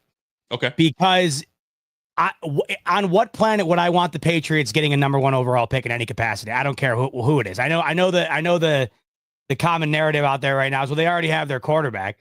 Right. So why would I want them to continue to get assets to build around their quarterback? You're going to catch me with no, like, you're not going to see me coming on here like you saw me last year after the Broncos game, or like you saw me after every Chiefs game in the postseason come on here with my head hung down to my knees. With that said, though, the Bills win, and that's 14 wins. And I think that's the most in franchise history in the regular season. So I think you got two things to root for here on both sides. I got to be honest. I really, there's, how awful is this to say? It's going to pay me to say it. I'd have to lean Rico like 60-40, me wanting the Bills to just kind of lose this one in an entertaining fashion. I would love to see the Patriots play themselves out of the number 1 overall pick. I would, because I just feel like back to like talking about things in the sport that are meaningless. This is why I thought it was meaningful for Saquon to break the record. This game is extremely meaningful for the New England Patriots. And it's extremely meaningless for the Buffalo Bills. Yeah, it's true. It's just the way that it is. I mean, this game, think about it like this from your own perspective as you're watching us right now. Think about this game upcoming this week.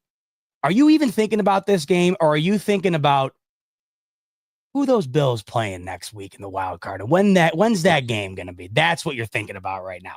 So if the Patriots, yes, Rico. So if the Patriots win their way out of a number 1 overall pick, you're not going to catch me upset. The one thing I'm looking for, though, this weekend, Rico, I'd love to see the Bills break that record of most players catching a touchdown pass. I know that is high on their priority list throughout practice this week, trying to find who's going to be that 14th guy to catch a pass.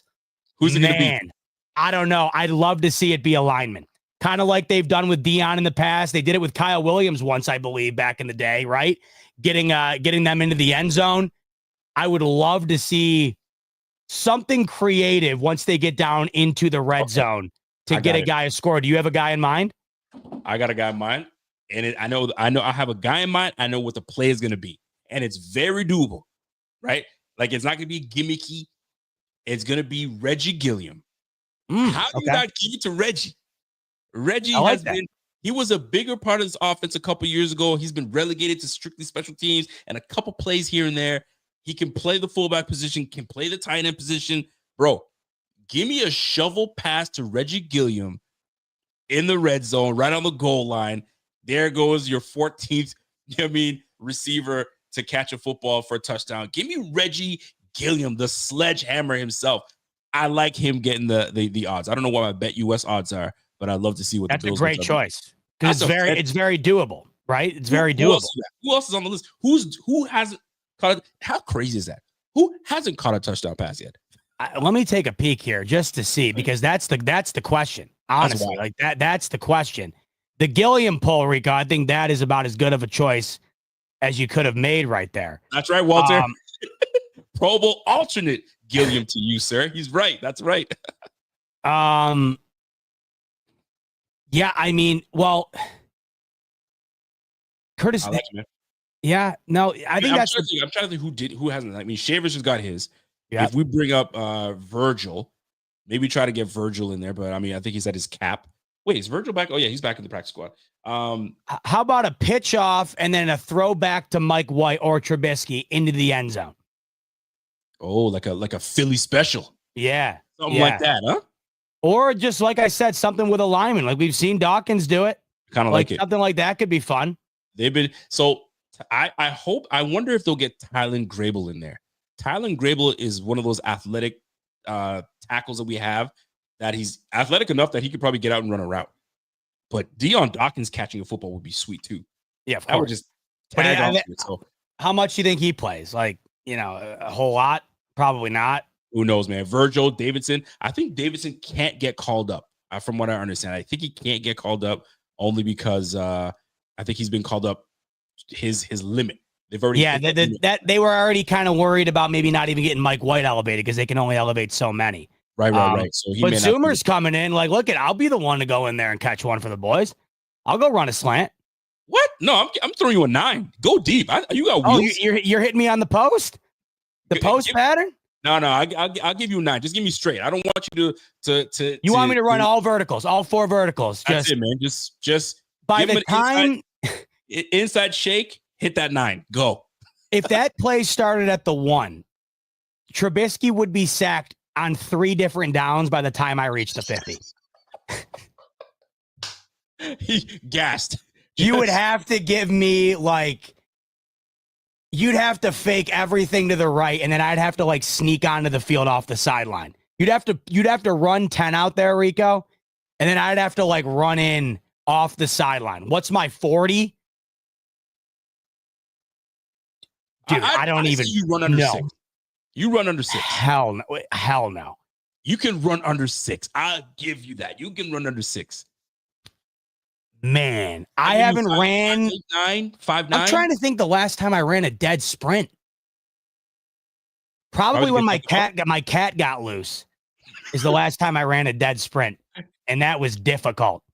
I bet you if you did that once a day, let the cat out, had to chase it to get back in, I bet you'd be in shape real quick. Real quick. I'll tell you that much. But I think he runs under 6, man. I think you can run under 6 for sure. I mean, we might have to do it. We might have to do it one of these times. Get your clock. I'll hand clock you. I won't do electronic. Hand clock. No, you need to do it in a way that's definitely going to be beneficial to me. Absolutely, I got you. In some capacity. My man said, "Yo, you're gonna pull a hammy, man. That hammy's coming off." No doubt about it. You know what I find interesting though, Rico? And this is odd. I don't know how you feel, but like some of these games, for instance, like this week coming up, this just goes to show you like why you might not want the Patriots to get the number 1 overall pick. Because despite the fact that there's vast knowledge out there that the Bills will not be playing their starters, the Bills right now are a 3-point road favorite against the Patriots. So despite the fact that they're not playing their starters, they're a 3-point road favorite. And to give you context on that, the Chiefs are not playing their starters, and they're a 10.5-point road dog.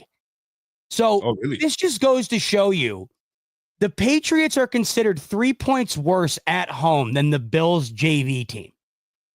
This might be why you might not be all that upset if the Bills lose on Sunday, because do you really want that team getting one more significant piece to being competitive? Because based on this, I mean, that's crazy, Rico. The fact that the Bills JV team is a favorite like that on the road. And mind you, this is coming off of a game where the Bills full squad only beat those Patriots by 3. I mean, I'm sitting here not even like to be straight honest. Who cares? Who cares? It's one of those situations where it's like, just get out of there as healthy as you possibly can, and away we go. And let's get some good play. I will say this though, there was some news that came out that I was not thrilled about, which comes off the super chat of John DeFazio. All right, and John, I appreciate your super chat because this is a topic that I wanted to hit on, and I'm disappointed. I don't like it, but things happen for a reason. Anyway, so it goes, can we speak on the wild card for a minute? All right. For minutes, especially the defense. The one player that popped last week finally was Matt Milano. Watched his tape. He's back. Matt Milano graded well PFF. I can see that he was a lot more active, twitchy. You know what I mean? Getting in there. And he's always been a physical dude. Everyone knows that. He's always been not afraid of contact whatsoever. Nasty, gritty type player. And maybe that game last week was the one to get him over that rust hump, if you will. And maybe we'll get that version of Matt Milano we've been asking for, which then makes me break into this one, by the way. And DeFazio, appreciate that super chat, because is Matt Milano back? I hope he is. Why I hope he is? Because it turns out Terrell Bernard is day-to-day or week-to-week. I listen, we've been waiting for that combination of player to be together healthy. And we finally somewhat to start to get it. And now here comes Bernard. And remember, Bernard missed playoff last year, which made AJ Klein be the guy that we had to lean on and depend on. So at least we have like a week to kind of prepare ourselves and see if he's there. I hope he's more on the day-to-day side. According to Thigh Doc, he thinks he's more day-to-day and he will play.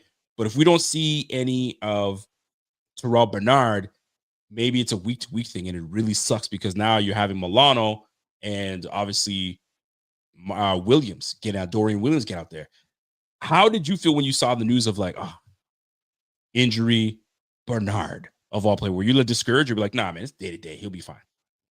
Well, of course you're discouraged knowing that what you just said is exactly what we've all felt. That's what we want going into the playoffs. It felt like last year that missing piece was certainly in the middle of the field at the linebacker position. Now, granted, we do have, I think, more at our disposal this year should that end up being an issue. I think we have better depth than we went into the playoffs with last year. But that was the key piece that we were hoping we were going to see throughout the year here, and we really haven't been able to see it much at all. And that was Milano being paired up with Bernard. So I'm hopeful in the idea of him being able to play. But I also do think in the wild card round, should you not be able to play, you'd have to think that you would be able to go in the divisional. I'm not sitting here saying, oh, that's a guaranteed win. Right. But based on the way it's labeled, you'd have to think that when it's going to be at its most necessary point, probably would be good to go. But you just said it, Rico. I mean, that was the whole thing that that was the big what if last year. That was the what if. Like, what if they just had one of these guys out there? The idea of having both makes you feel a lot better about the Bills' chances compared to what it was last year.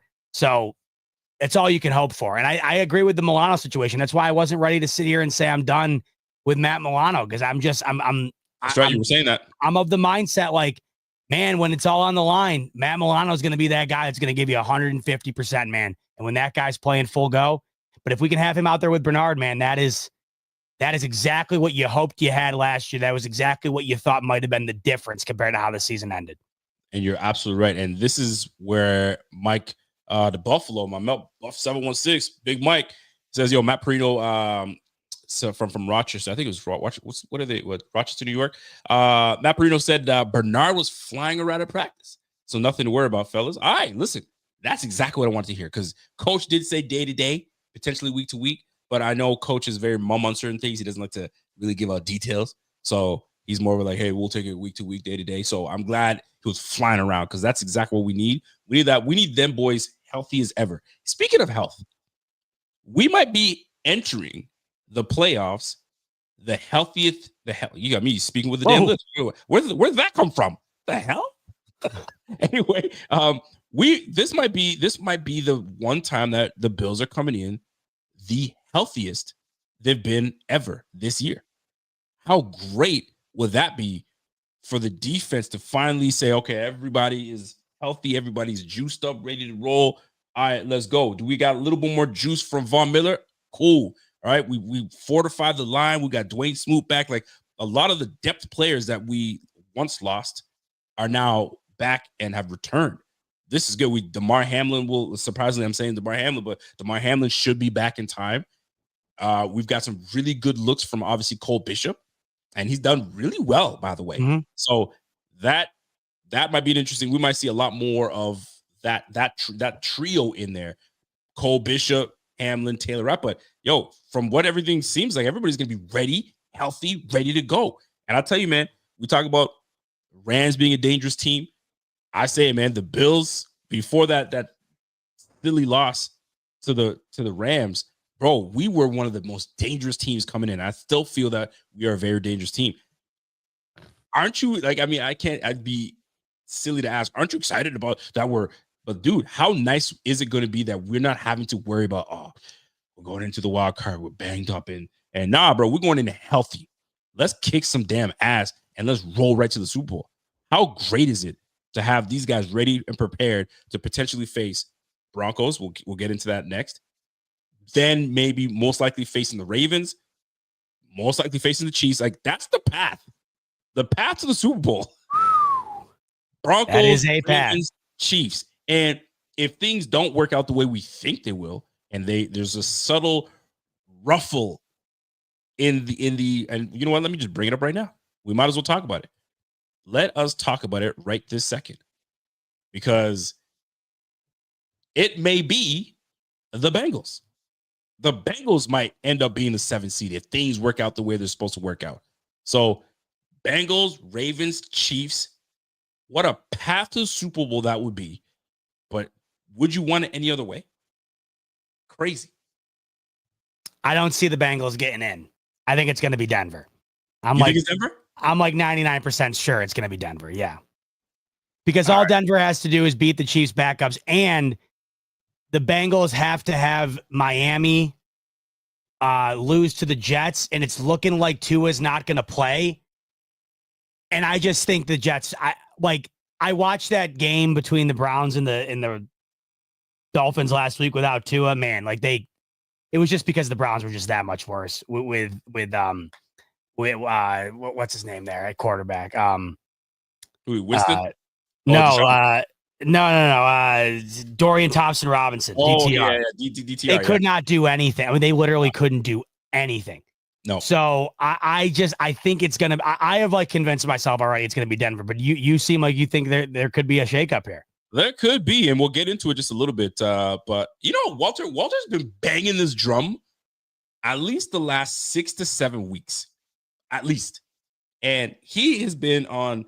Bro, we always ask and demand more from Dorian Williams and Bernard and obviously Matt Milano coming in. Bro, put the pressure on where the pressure needs to be, and that's on the D line. So Walter comes in and says, I swear, no team goes into every season expecting more from their linebackers than McDermott and these McDermott Bills, right? In a league about the trenches, we're talking about linebackers needing to step up instead of the DL every year. He's pretty much getting on his Allen Iverson. We're talking about linebackers. Are we really talking about linebackers? We should be talking about the trenches. And he's right. And what we always tend to lack when we head into the playoffs is we didn't get enough pressure on the quarterback. The game that stands out to me the most is when we played the Bengals and we absolutely got whooped. We did not put any pressure on Joe Burrow whatsoever. He sat there and delivered. He did everything he wanted to do. Joe Mixon ran all over us. We got pushed around. So the trenches, they're going to have to step up. They're going to have to be the reason defensively that we get to the Super Bowl. They've got to do their job. They've got to create pressure. They've got to create havoc. They got to do all that. So, Walter, I'm with you, bro. I'm on board, brother. I'm on board, man. I got to give that to my man, Walter. I got another super chat coming in from James Mountain, man. What up, James? What up, Mr. Kehoe? He comes in and says, this might be my favorite show ever. Just being Bot's emotional reaction. Just seeing Bot's emotional reaction to being called fake is all the proof you need to see he's not. Yo, Bot, are you a fraud? You're not a fraud, are you? I hope not. I try not to be. I don't think so. No, especially when it comes to my Bills, man. It's funny. The other day I was at a wedding and some guy that I know, I haven't seen him in forever. He's a Bills fan. And all night long, he's just going around. Hey, guess what? I'm a bigger Bills fan than him. That's what he kept saying. And I know he was joking, but man, I hated it. Knock it off, man. Yeah, it's like, knock it off.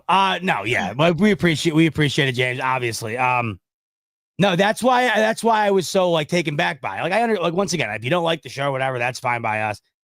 Man, to have the fandom called out, dedicating your life to these guys, man, that's tough. Tough. Yeah. And it's not like we getting paid thousands, millions to do this.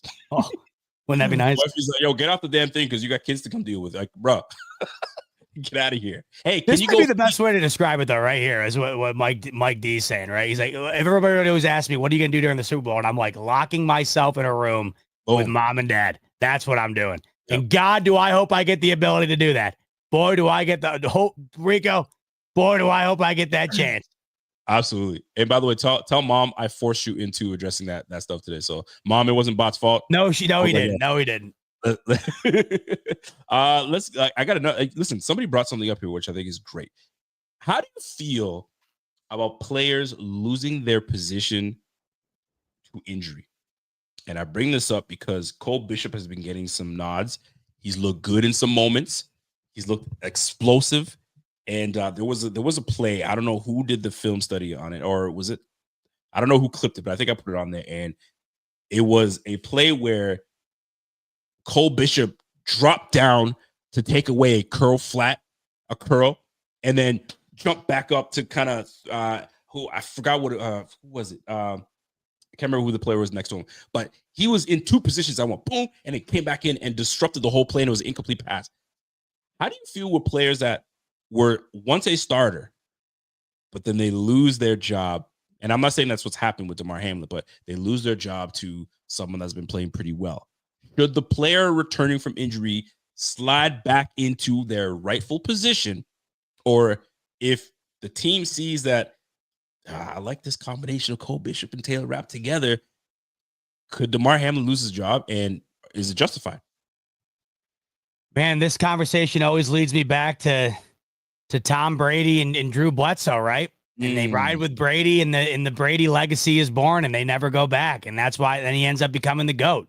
And if Belichick ends up going with Bledsoe, maybe things are never what they ended up being. And man, that would have been a nice way to look back at history, seeing that it would have went that way, but it didn't. So there's a couple ways you can look at this, right? Riding the hot hand or going with the guy that got you to where you're at for most of the year. That's right. I don't think that Bishop, this is what I'm looking at when it comes to this argument. Have you done more than what the previous guy was doing to the point where you can't take him off the field? And to me, if there's an argument to be had, I think you go with your main guy. And I think when McDermott was asked this question about this, he kind of said, like, oh, we'll see about that. As if to say it, the way at least I read it, that's Damar Hamlin's spot. And that's kind of how I see it. I don't see, it's kind of like with the Dorian Williams example. Like, are we just going to bail on Milano, who's been one of the more solid pieces of this team for some time now, to go in that direction? I mean, you could make the argument, but then again, I just don't think that that's the approach you take, knowing what you've gotten out of that guy.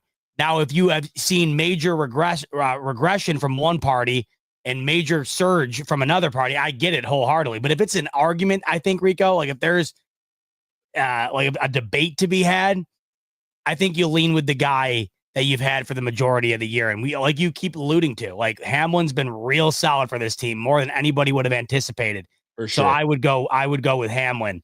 But the beauty of it is, that you got the guys behind. Back to what I was saying earlier with the depth. I mean, they went into the postseason last year with their depth banged up. I mean, that's the beauty of what you got going on right now. The fact that you can even have this debate. So you just know that if Hamlin does get tweaked up again, or if Milano does get tweaked up again, or Bernard or whatever, like you have guys that you're far more confident in this time around than last year. So that's kind of how I view it. I would go with the guy that got you there. I don't like losing my job to somebody else while I was injured. But if the chemistry is there and just the defense looks far different with that guy in it, roll with the Tom Brady hand. You gotta roll with the Tom Brady hand. So it's tough though. But the fact of the matter is this: there's so much rotation that happens with McDermott's type of defense. And if we're in this formation, we're doing this. If we're this look, we're doing this. If this sets us up, we're in a big look. All right, Cole Bishop go in. So that's why it's not a cut and dry, because Cole Bishop's gonna get on the field. It's not like he's never getting on the field. So it'll be nice to have everyone healthy. Really cool question. Thanks for that question, by the way. Let me go to our guy, Mr. Divisional. He says, today marks the date in 1993 when the Bills made the greatest comeback in NFL history as they were down 35-3. Thank you for that, Matt. In the wild card game, and came back big to beat the Houston Oilers. That's a game that's played often and so good. Like what a time to be a Bills fan in that stadium. I think it was an away game, and the Bills come back with the it was in Buffalo. It was in Buffalo because the amount of stories I've heard of people who left the stadium. I mean, that's like the fisherman's tale in Buffalo. Everybody was at that game, Rico. Everybody in Buffalo was at that game. Yeah. If you left, shame, because you must be like, I missed the greatest thing ever I probably would have seen. Other than if the Bills obviously make it to another Super Bowl. That's neither here nor there. That's one of those games where I wasn't alive for, but it feels like I was, just based on how much you watched it. You know what I mean? Like, it's just crazy, man. By the way, our guy Hillslayer, what's up, Hillslayer? Hillslayer says, "Hey, man, we got to stop talking Super Bowl. Let's talk AFC Championship first, and then we." I agree. Think about it. That's really the farthest the Bills have gotten is an AFC Championship appearance multiple years ago where they got waxed. And I have to agree with Hillslayer there. Like we're at a point now where that is the step right now. That is the step that they have not been able to get to. But, I just think that everyone would be of the collective mindset that it would be massive disappointment to get there and then lose again. And it would in all likelihood be to the Chiefs, right? Because I just don't see how the Chiefs aren't getting there. So I agree for the most part in terms of having to get there, but one game at a time. Once you get there, one game at a time. My man Walter is not letting off this DL. He says, "Nah, I ain't done. I ain't done. He goes, the defense line was pretty much healthy last year, and they didn't make a lick of a difference. Well, hopefully, new year, new me is what we want from these Bills, right? We're in a new year, 2025. This might be the year that they say, you know what, bump all that. We are here to stay. We got the best chance we have. We're healthy. The linebackers are healthy. I mean, the DBs are healthy, bro. Let's roll. And this, in turn, may allow defensive coordinators to get a little bit more funky with their play calls because we have everybody. So, shoot, we might throw in some wrinkles, man. We just never know. Let's get into another super chat that I noticed earlier. Maybe I missed it. Oh, there it is. My man Richie Fresh, he says, yo, I just don't want Milano shaking off the rust during a critical time in the playoff game and have that be part of the reason we bounce again. Dorian, he's been good. I mean, listen, that's where the coaches got to come with their evaluation.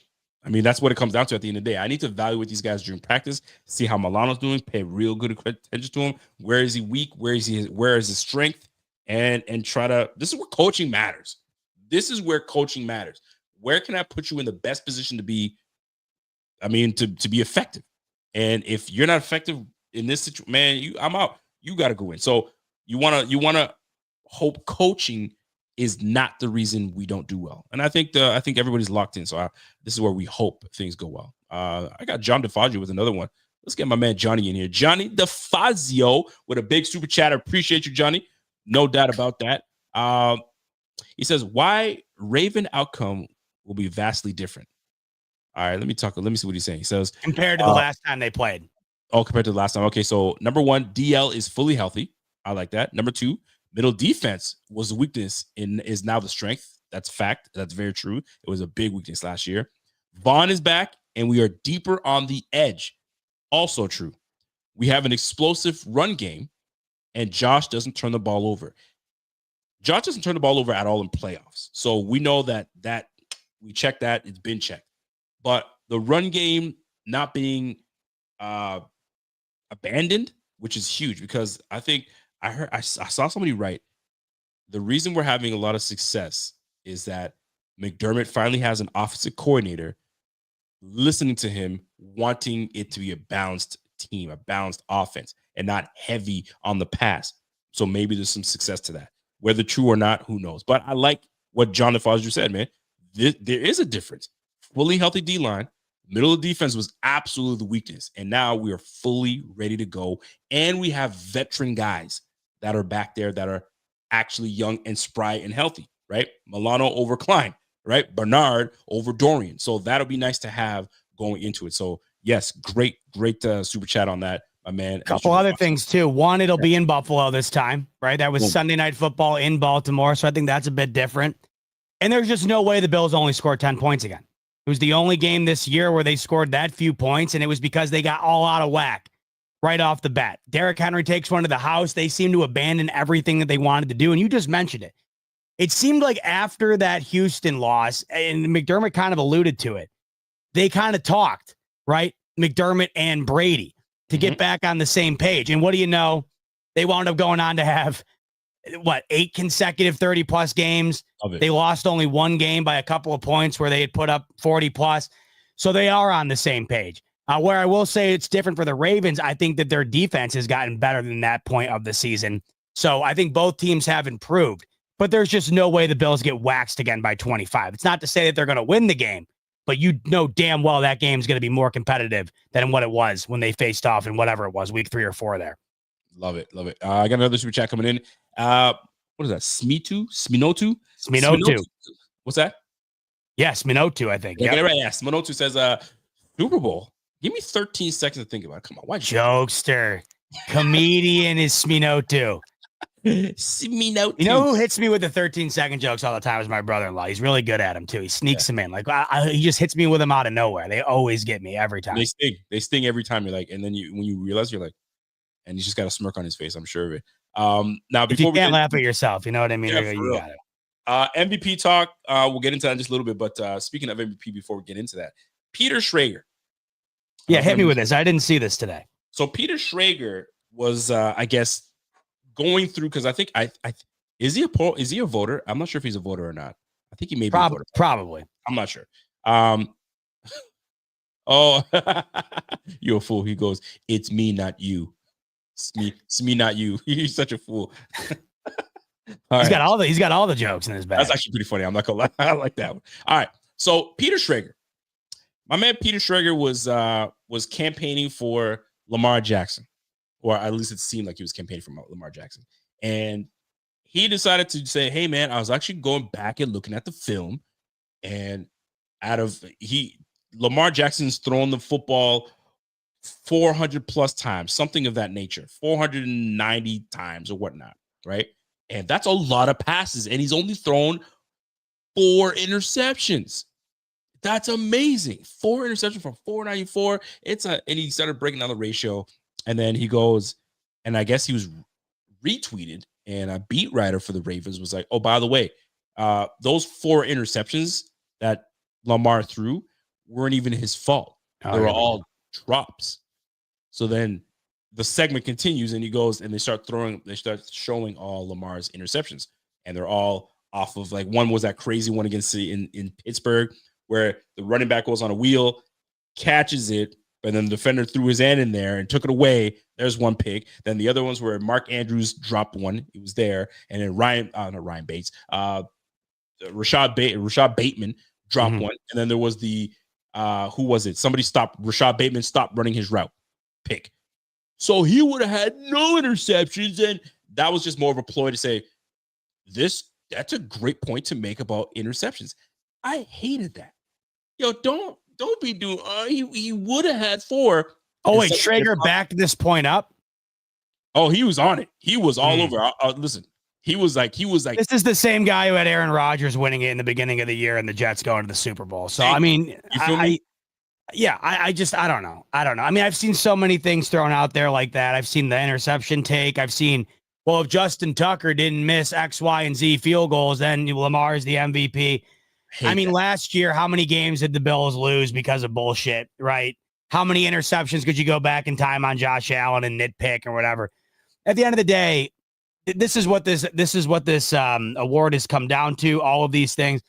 And it's just, I don't understand how we've gotten to this point where it has to be considered.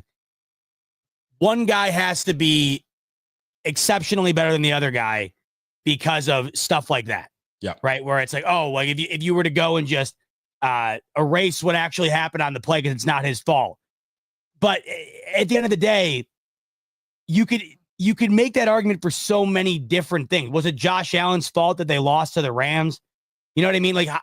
Where does the buck stop on that? And every fan base has their own thing. And this is why we were talking about it the other day, like, to create a criteria here, and I don't know what it would be, but it just feels like there needs to be something in order to be able to differentiate arguments, I suppose, because it just gotten to the point now where it's just people saying things for the sake of saying it. And it's all confirmation bias on both sides. You're never going to see the other side. And it's tough too.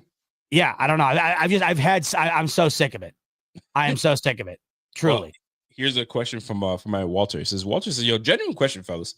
Besides the Bills, who are the impressive teams that the Ravens actually beat? Are we not the best team they beat and the only team viewed as an actual Super Bowl contender? Well, let's go through it. So week 1, they lose to the Chiefs. And Ravens fans will say, but we lost to them because based on an inch of Isaiah Likely's toe on the line. A loss is a loss. I mean, we could talk about a loss is a loss. We know. We've been there, right? If we made a different decision in the Texans game, maybe it's a different outcome. A loss is a loss. Then they play the Raiders. They lose to the Raiders 26-23. They're now 0-2 at that point. Then they beat the Cowboys.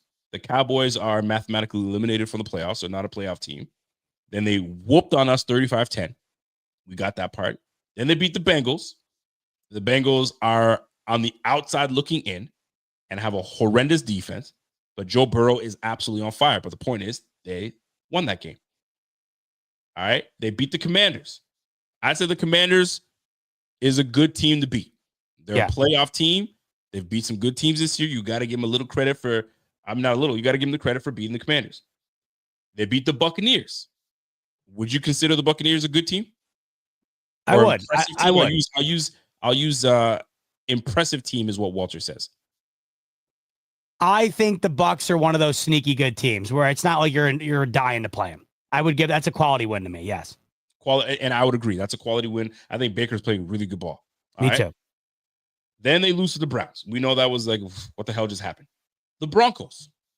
They whooped the Broncos 41-10. Impressive team? Yeah, that's a quality win, no doubt, especially the way that they won it. Oh, yeah. Quality win. Then they beat the Bengals. I think the Bengals are what the Bengals are. I think they're a good team. They're a sneaky team. If they get into the playoffs, it'll be dangerous, right? Then they beat the Steelers. Steelers are a good team. Mm-hmm. They're vying for the number one spot. I think this is the week that decides it. And then you got the Chargers. They beat the Chargers just barely, 30-23. And then they lost to the Eagles. And then they beat the Giants. And then they beat the Steelers. So they've had some quality wins. Oh, yeah, and they beat the Texans. 31-2. They absolutely embasted the Texans. So we can't take away any wins from the Ravens, man. No doubt. They won some good games this year. Quality. Yeah, I can't discount Baltimore. I think they've definitely had quality wins. They're in probably the toughest division in the NFL, or I shouldn't say that. The North in the NFC is definitely the toughest, but they're probably in the toughest AFC division. But it's what James is bringing up here. It's their losses that make it seem far worse. They've had two really bad losses. The Bills haven't had. I mean, their worst loss the Bills had, of course, was to the Ravens, and then that stinker against Houston. They had two really bad losses. But I think when you look at what Baltimore's done this year, they have several quality wins, and they played in a really tough division. So I don't look at what Baltimore's done this year and discount it based on who they've played. So Walter came back and says, I said Super Bowl contenders. Would you consider anyone besides besides us is a real Super Bowl contender that they beat? Oh, no. Nah. No, but I mean, because we've taken down two teams. Well, they beat, so they beat in one less. They beat the Bills. So I don't think it's that big of a discrepancy. I really don't. Right. And in that, I will say, not to bring up the Tucker situation again, but Justin Tucker, how many kicks did he miss against the Eagles too? They were dominating that game in the beginning, and then they lost it towards the end. I don't think that there's a major discrepancy there between quality because the Bills play in the worst division in the NFL, I would say. So if we're scaling these two schedules together, the only thing that separates the Bills and the Ravens is the fact that the Ravens had two really, really disgusting losses, and the Bills didn't. Nasty losses for sure. Yeah, for sure. And they're back in there trying to get their things done. All right, let's get into next segment. We've been talking about it. Let's get to the awards. And I mean, it's tough because it's either you know it or you don't, right? Let's just start with the easiest one, MVP. Are we in lockstep? Josh Allen is your MVP? Josh Allen is my MVP. Yes, he absolutely is. And I will 100% agree. I think Josh Allen is the MVP. I think he's valuable to his team. And everything that's been said does matter, right? He's done more with less. But it's not in the more with less part. It's the expectations for the Bills weren't high. They were expected to be the third best team in that division. And not a team contending for a wild card spot. Not only did we lock up another division, but we're in contention to go right to the end when everybody thought we weren't. And who led the way? Josh Allen. Are his numbers as nice as Lamar's this year? No, Lamar has had a fantastic year, and that's why there's other awards for that type of performance. But right now, for what this valuable player has done for his team, I think Josh Allen is the MVP. I think we both agree on that. What about the offensive player of the year? You got Lamar Jackson be part of it. You got Saquon Barkley that just hit 2,000 yards rushing, right? And you got Joe Burrow that has just been lights out, and his statistics are fantastic. He's got great numbers. So who would you give it to with those three players? Because those three would be in contention for the offensive player of the year. Saquon Barkley is my offensive player of the year. Saquon. I think you could give it to a couple guys. You could give it to Jamar Chase, Burrow, Lamar. But Saquon, to me, when you join that rare list of what you had just said, 9 other players in NFL history to crack 2,000 yards, You do so your first year leaving New York, which kind of tells you like what would he have been doing if he was with a competent team early in his career, because you immediately leave the Giants, you go to the Eagles, and you become their best player on a loaded roster. 2,000 yards is incredible. I think if he played this week, he'd have the all-time rushing record. If there's an argument to be the MVP at running back, Rico, then I don't know how you don't win the Offensive Player of the Year. So that's where I'm at with Saquon. I think he's clear cut to me. I'm giving it to Joe Burrow. Wow. Okay. Joe Burrow. Think about it, man. I mean, forget it. Like just his numbers alone. I'm about to recite his numbers alone because Saquon's. I love what Saquon's done, and you know me. I have a love for the running back position, and as tough as it is to run and do what he's been able to do, you got to give him credit. But Joe Burrow's numbers, he's pushing up on. Let me just crack that open here. I just had it and I just lost it. He's pushing up on what 5,000 yards passing. Let me just be clear. He's going off. He's got 4,600 yards passing. He's got 42 touchdown passes. So he's first in yards, first in touchdowns. He's got 8 interceptions, and his QBR is second in the league right now. He has been on a heater, and I think if we're gonna look at it and it's Offensive Player of the Year. We're not talking about MVP. We're just talking about Offensive Player of the Year. Then you're looking at, okay, so how did he get those numbers? Is he doing? Well, I mean, shoot, he's got Jamar Chase and he went off. He's got T. Higgins. Then you look at the Saquon. He's got an offensive line that's a monster offensive line. So either or can go. So you say Saquon, I say Joe Burrow. What's crazy is you have Lamar Jackson that is neck and neck pretty much with Josh. He loses out on the MVP and could lose out on Offensive Player of the Year, and he gets nothing. How crazy is that? That's pretty nuts to me. I know. But it's the nature of the business. It's the nature of this because that's why this league is so good. I mean, you think you had your time, you think you had it. That was the it year, and you mean others see it other ways. So that'll be fun to see. Love to see it. So Joe Burrow for me. You said Saquon. Next on the list right now is your Defensive Player of the Year. This one's a tough one. I've seen what Pat Surtain's been able to do. He's definitely been someone that they've been talking about in terms of Defensive Player of the Year. TJ Watt is always in contention for that position. Is there anybody that stands out to you for a defensive player? No, to me, this is a year where it's very up in the air. Defensive Player of the Year. There's no one that really stands out to me the most. As you said, Watt. I think Watt is probably a guy you could give it to every year, because if we're looking at these awards based on, because to me, the Defensive Player of the Year is the defensive MVP. You're never going to give the MVP, of course, to a defensive player. So this is essentially the MVP for a defensive player. And I think that there are very few players in the league more valuable to their team outside of the quarterback position than TJ Watt is to the Pittsburgh Steelers. I mean, you can see the numbers of when he's on the field and when he's not. They're a completely different team. They're just not nearly as successful without him. So I think you could give it to him each and every year. But Surtain has been phenomenal. And that's a Broncos team that was in disarray last year. And with the addition of Sean Payton, the drafting of Bo Nix, and this defense has really led the way for them to get to the point where they're at right now. Surtain has been spearheading that. I think I lean him just because I don't think that defense is the same without him. And that's a team that really flipped it around this year in a way that I don't think everybody expected him to. And I think he's been a big part of that. I'm gonna agree. And you know what? I was looking at some of the odds, and I bet you might have it as well, but they have it neck and neck with TJ and Pat Surtain, but Pat Surtain having the edge on that. So that's actually pretty dope. I got my man Walter says, one thing nobody talks about though is that having a bad defense often helps a great QBs. Great QBs, great better numbers because it creates more pass happy game scripts. We've seen the same with Watson in 2020. That's so true. You get more opportunity, right? Yeah. More of the balls put back in your hands to try to catch up and do what you got to do. And defenses like, I'll use the Bills, will play soft and allow you to get your chunk yards. And it looks good. So that's a great point. That's a valid point. To bring up your point, though, by the way, on BetUS, Pat Surtain is minus 205. There you go. And then TJ Watt is plus 170.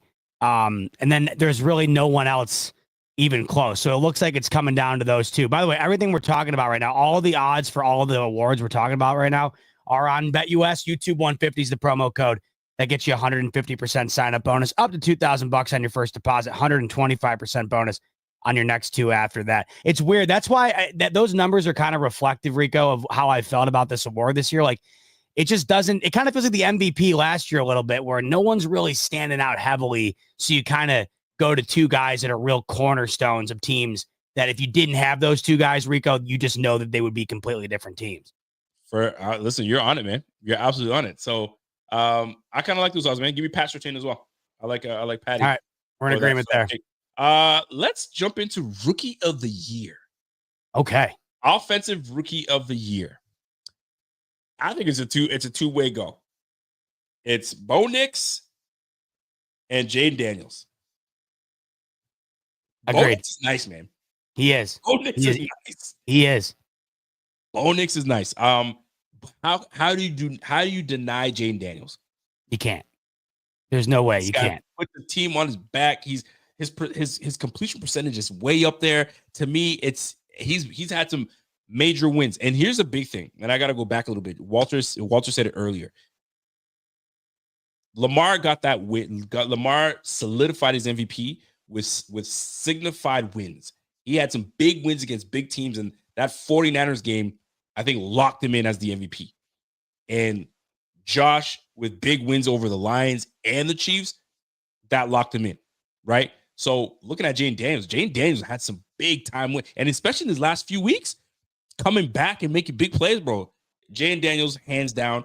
Bo Nix pushed it, but I think Jaden Daniels gets this one all day. So Jaden Daniels, not only did he break RG3's rookie record for most rushing yards in a season, he also joined Mike Vick as the only quarterback in NFL history to record 225 plus passing yards, 3 plus passing touchdowns, and 125 plus rushing yards in a single game. He's had major wins this year, too. He had the Hail Mary moment against the Bears, unreal comeback performance with a late game touchdown against the Bengals, that heroic performance the other day against the Philadelphia Eagles, the comeback the other day as well against the Atlanta Falcons.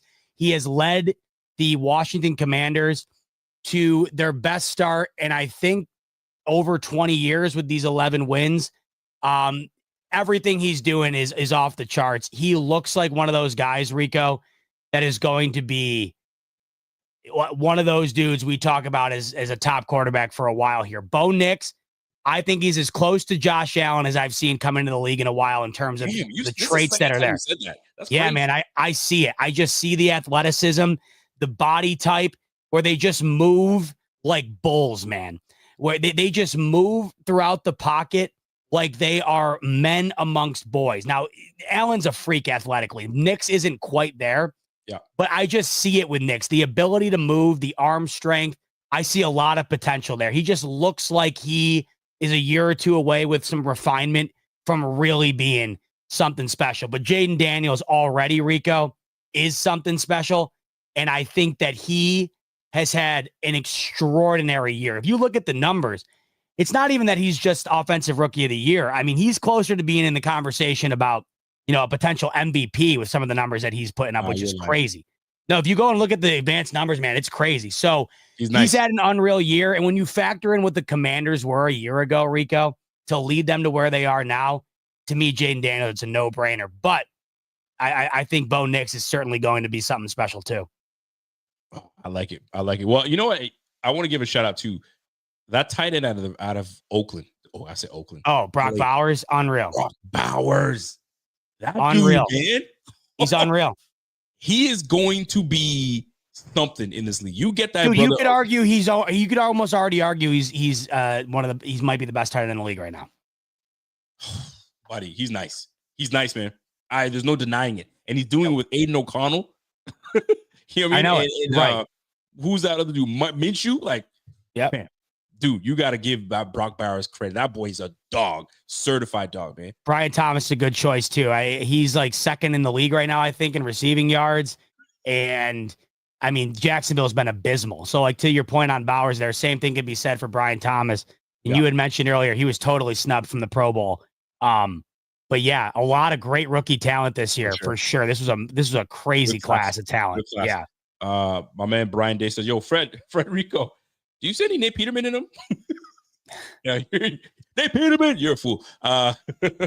Big shout out. Listen, man, we got our guy Led Robster. Yes, sir. Money Mitch. Money Mitch comes in with a super chat. We appreciate you, Money Mitch. You know that. It's all love. Yo, he says, "Bot, all respect in the world to Penn State. You guys are awesome. And I really hope Ohio State versus PSU in the championship would be so great for what was it, Big Ten? What is Big Ten, yeah. Big Ten. Thanks for another season of top shelf analysis. And remember, the BF is the best. Hit it. Best. There it is. The best YouTube channel they get. Golly. Call me Mr. Let's Be Rico. But yeah, appreciate you, Mr. Mitch Robson. As much as it pains me to say it, them Buckeyes are a wagon right now. I don't know who's beating them. I don't know, man. They're looking different. They beat the brakes off of Oregon the other day. I couldn't believe that. Oregon did not look like they belonged. Oh my God. I could not believe. I mean, I'm watching. I'm like, is this the same Ohio State team that had forgotten the forward pass existed against Michigan like 4 weeks ago? I mean, they're just dominating the other day. They're up 31-0 on a team that hadn't lost a game all year long. Cody's asking for a live stream. Well, hey, look, at first, Penn State's got to get past them Irish. That's going to be a tough game. It's going to be a tough game. I'm so excited, dude. I'm going home next week. How lucky am I? I'm going home next week with my dad. We get to watch Penn State in the semis and then Bills playoff football. Oh, my God. And then if they both win, I go home the following week for Penn State in the championship game. Bills in the divisional. Oh, my God. And could you imagine, Rico, if both of them won? Listen. What would I do to deserve that? I mean, come on. What would I do? What could I have possibly have done? I tell you, I think it's going to come. I really do think it could be Penn State, Ohio State in the championship. I really do. Listen, that's a side note. I got one of my boys in here, James, my man, Mountain Man. He's already booked his hotel for the Bills playoff game. He's like, I already booked it because I just know that they're going to be in every round. So I don't know which game he's got it booked already, but he's got hotel booked and everything ready to go. That's how confident he is in these Bills, and as we should be. These Bills, I mean, they're giving us a lot of hope, man. Missing a lot of hope. My man said, yo, Dan Echo says, yo, did I miss a super chat from Danny Echo? I think we did. Ain't no way, Danny Echo. Thank you for reminding me because echo that statement, baby. Echo it. Echo that. Let me show you some love. Danny Echo. He says, yo, Happy New Year, boys. Listen, Happy New Year to you, Dan. Hell yeah. Listen, positivity all the way through all year long. That's the way we want to keep it. Let's roll. He says, Happy New Year, boys. Calm before the storm. Fanatics, positive vibes. Yes, positive vibes for our Bills this playoff. Don't wait for an inevitable Billsian loss. Boy, do we not want any of that. We do not. Instead, God, no. Competition fear us. We got this. Listen. I can't believe it's already here. Are you getting those nerves already, Rico? Because I am. It's starting to creep in. I'm not gonna lie to you, bro. Once this game, this 0-0 hits that last game, it's on. Every team, I'm gonna be like, I don't know. You know what I mean? I don't know. The confidence that I have now it's gonna make me turn into like, here we go, lock in his playoff. It's one and done. Like I mean, and next week we'll get him. Ain't no next week. We gotta get it now. We got to get it now. So. What I'm most excited about this upcoming week is what after the Sunday night game, which I can't wait for. Oh my God, I cannot wait for that game. That's going to be a good one. But once that game concludes and they flash the graphic of when the games are going to be and what the times, it's like, dude, that's when it's going to hit. It's going to feel real, baby. I can't wait. Dan, I appreciate you do that because we are one of the more dangerous teams. We've got to make them fear us. They absolutely have to. We have to come in the first game that we play, whether it be the damn Cincinnati Bengals or whether it be the freaking Broncos, whoever the heck it is, we have to stop them out so that we send the waves. You know what I mean? Down the line, be like, oh, shoot, these Bills ain't playing and they're healthy. And Josh Allen is, fiancé up. He's booed up. He's feeling real good. Everybody's in a good place, bro. We need to make a statement in that first game. So am I nervous? Heck yeah, I'm nervous. Well, boy, I'm acting like we acting like we playing. Isn't that crazy? Oh, it feels like it sometimes. It sickens me how invested emotionally that we get into these games. It sickens me. Every time I'm like, why do I do this to myself? Why do I do this? I'm on edge. I'm on edge. The kids come in the basement. No, not today. Go upstairs. Dad, can we watch the game with you? Oh, fine, but just don't say a peep. Like, I'm on edge, man. Golly. I'm on edge right now. It's pissing me off. Anyway. I'm so Woosah. I just can't wait. It's a heavy mix of nervousness and just full-blown excitement. It's both at the same time. It absolutely is. Let's by the way, we got the Kinger saying happy Union, gentlemen. The Kinger. What up, Jeff King, JK? What's happening, brother? All right. You know what? He said, yo, just keep blasting that hair horn, baby. Hell yeah. You know what? One more time just for you, bro. One more time. I got a couple more super chat I think we might have missed. One was from Richie where he's saying, what a Friday night so far. BF is the best. Hit that horn again for me real quick, Rico, from our man Richie. Richie's saying he's ready to run through a drywall for the boys. Shot time. For Richie's sake, Richie's been putting them back. I hope that the Bills lay off the scoreboard a little bit for Richie's sake. He's got to save himself a little bit for the postseason, Rico. Listen, for Richie's sake, for Pierre's sake, yo, they're putting it on for my guy Pierre. Pierre was he wasn't feeling it. He wasn't feeling it. So I like that a lot. Let's move. Oh, you got another. We got Johnny coming in, by the way. One more. He said Bernard is good on the report. Was if he had to start this week, he would have. My wonder is, will we see a 4-3 in the divisional round versus the Ravens? I think Brady is going to bring out some 4 in the playoffs. Well, I'll tell you this, it's going to be different than the last time we saw him. Something's got to be different. 100% is going to be different. 100% is going to be different. Here's the thing.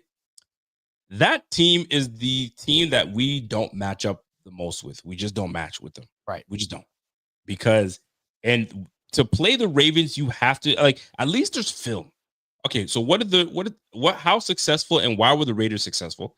Why were the Browns successful? We got to start looking at this team, the games that these lost, and why were they successful and what they did. What did they do to take out King Henry? It's not like we've never done it before. We've played the Titans multiple times. We've made him ineffective.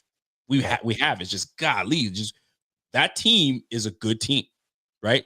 They got the tight end. They got the receivers. They're working they're working well with one another, but it seems as though Lamar, since he got scolded by his mother, said, yo, what you doing? He's been on a tear ever since, right? But it comes time, sometimes you just got to face the bigger dude. And the bigger dude is the Bills that got unlucky that first one. You caught us not paying attention. Pop, we never recovered. Boy, are we absolutely ready. But we got to handle business in the wild card. We absolutely do. But I get it. Bernard being there, 4-3. Now, whether we run 4-3, that's the question. And I bring up Lamar, and because we've got to make the focus on stopping the run. We know that. You stop the run, you take away, what is the saying? When King Henry's under 100, under 85 yards, the Ravens lose. So you can't let that brother keep going. You can't let him get going. Get these guys in long down and distances, and now you play into the Bills' hand. We got to wait till we get there. Oh, man. You got to wait. Hey, listen, you get me all hyped up, bro. We get me all hyped up. Let me just wait. Let me just chill. Oh, my God. Chill. I know. You got to chill, bro. You got to chill, bro. You got to chill. You get me all hyped up now. My man Richard says, yo, it feels weird because this year is different. Yo, it could be. I hope it is. Could be. My man calling it now. Cody Ben says, we will be the last game played on Sunday night. Give me the under the lights in Buffalo, baby. Let's go. Under the lights would be nice. Okay, I can't even say. Hey, James Mountain says, yo, I don't pay cancellation fees. So I have, there you go, my man. James Mountain. Yeah. January 25th weekend booked AFC Championship. Does he have it booked in Kansas City? I would imagine. I think he's got I don't know. He's got it booked in Buffalo, I believe. Oh, so, I like that. He's got it booked in Buffalo. So hey, no cancellation fees, baby. He's all in. He's all in. He's absolutely all in. All right. Let me get back. Let's get back to it. Defensive Rookie of the Year. Defensive Rookie of the Year. I'm gonna tell you right now. It's, to me, Quinyon Mitchell and Jared Verse. Yep. Listen, give me Jared Verse. Jared Verse. Same. He is a dog, man. They bounced back very well in the deep. Like, they got Braden Fisk and they got Jared Verse. That is going to be a formidable duo for a while. So, Defensive Rookie of the Year, give me Jared Verse. Here we go. I don't know how much you care about this one. Walter Payton Man of the Year. I don't know who's nominated for that. So I don't even know how they decide that. So yeah, we can't. Neither do I. So that's the way I look at it. So here's what I wanted to end. Coach of the year. Who are you giving the coach of the year to? Who deserves it? Man, a lot of worthy candidates this year, I think. But here's why Robert Saleh. No, I'm just kidding.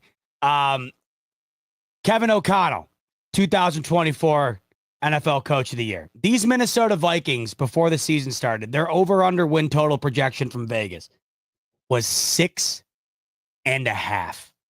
6.5. They draft their long-term quarterback solution after moving on from Kirk Cousins. And he immediately goes down with a season-ending injury. Yep. They bring in Sam Darnold. And you're just thinking, man, maybe next year when they get J.J. McCarthy back, maybe these Vikings they'll do something. But, not this year. 14-2 with the 1 seed on the line.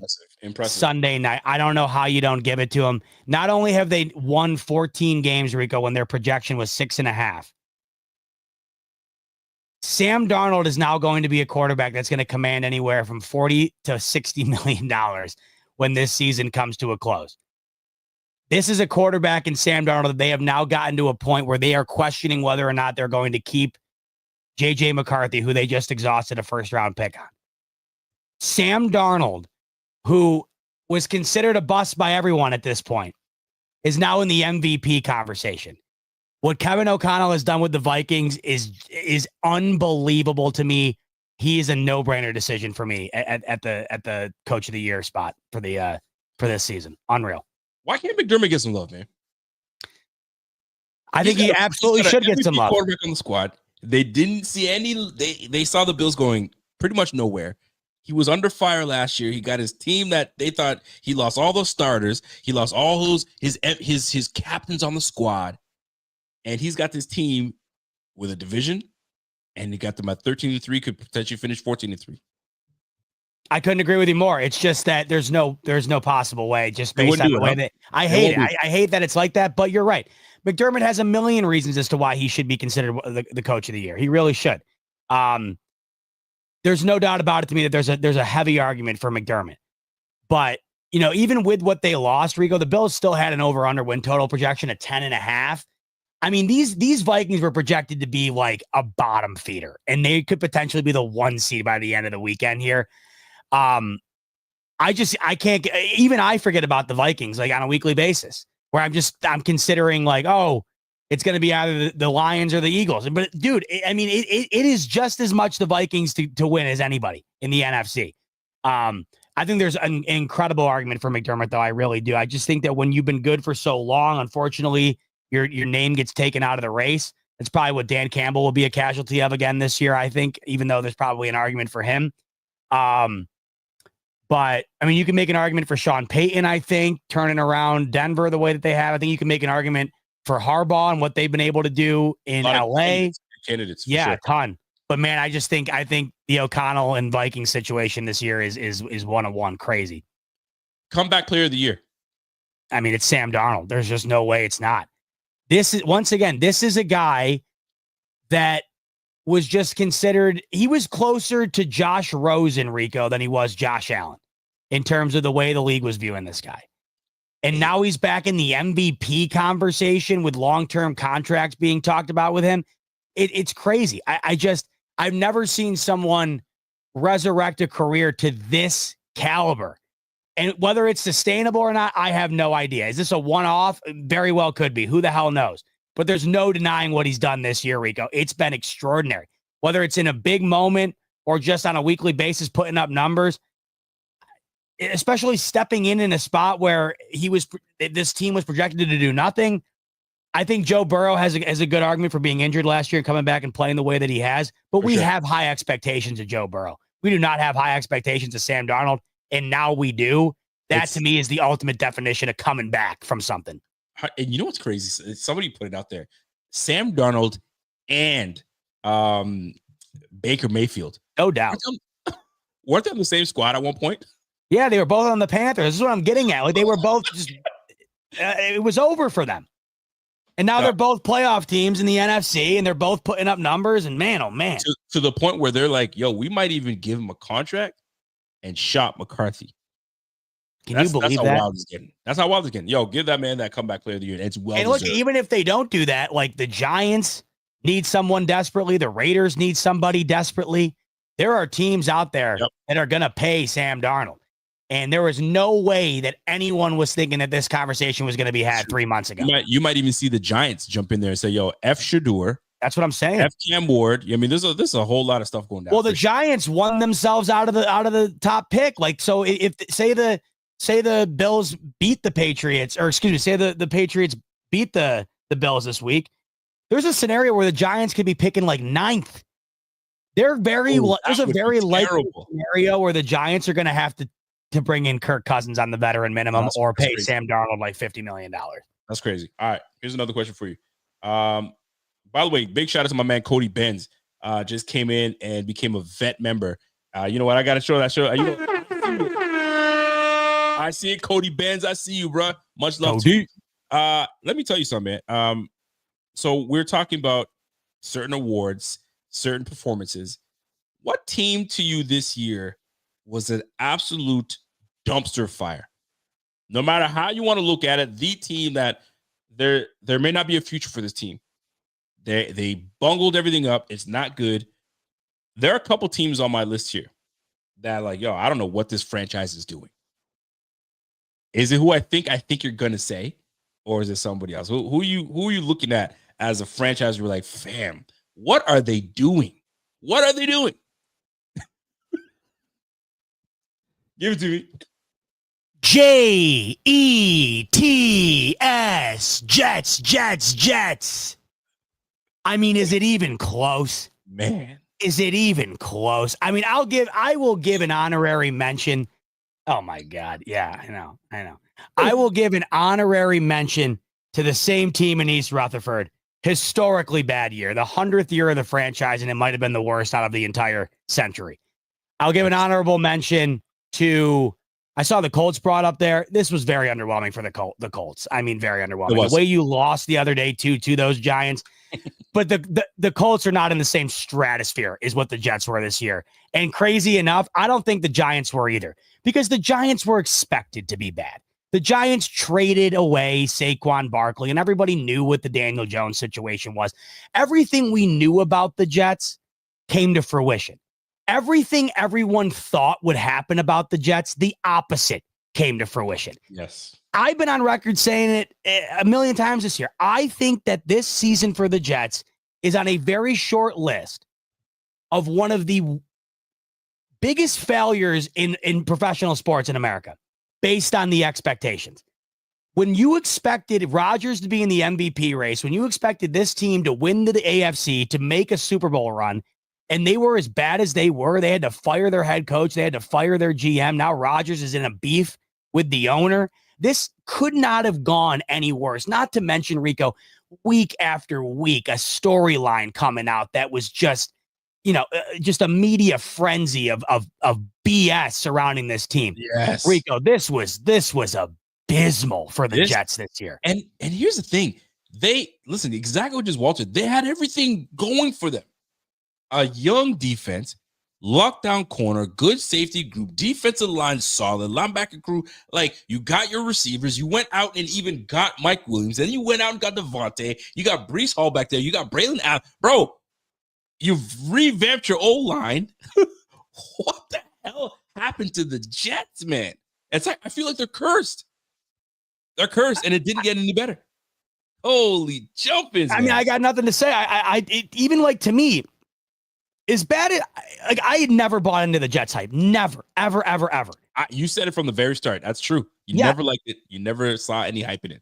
But Rico, I really didn't think it would be this bad. I mean, I thought like come week 18, there's got to be a scenario where the Jets can still make the playoffs type team, kind of like maybe Cincy right now, where you don't have the greatest chance, but there's certainly a chance.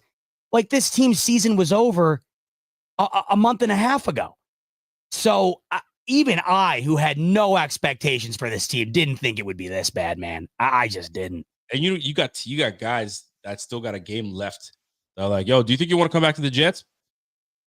That's the other thing. You got your young nucleus saying, "Hey, I like when they even like, well, who was it? Garrett Wilson. I wouldn't tell T. Higgins to come to this team. I wouldn't recommend it. Gardner. That was Sauce Gardner. Garrett Wilson was basically saying he wants out, though, didn't he? And who could blame him?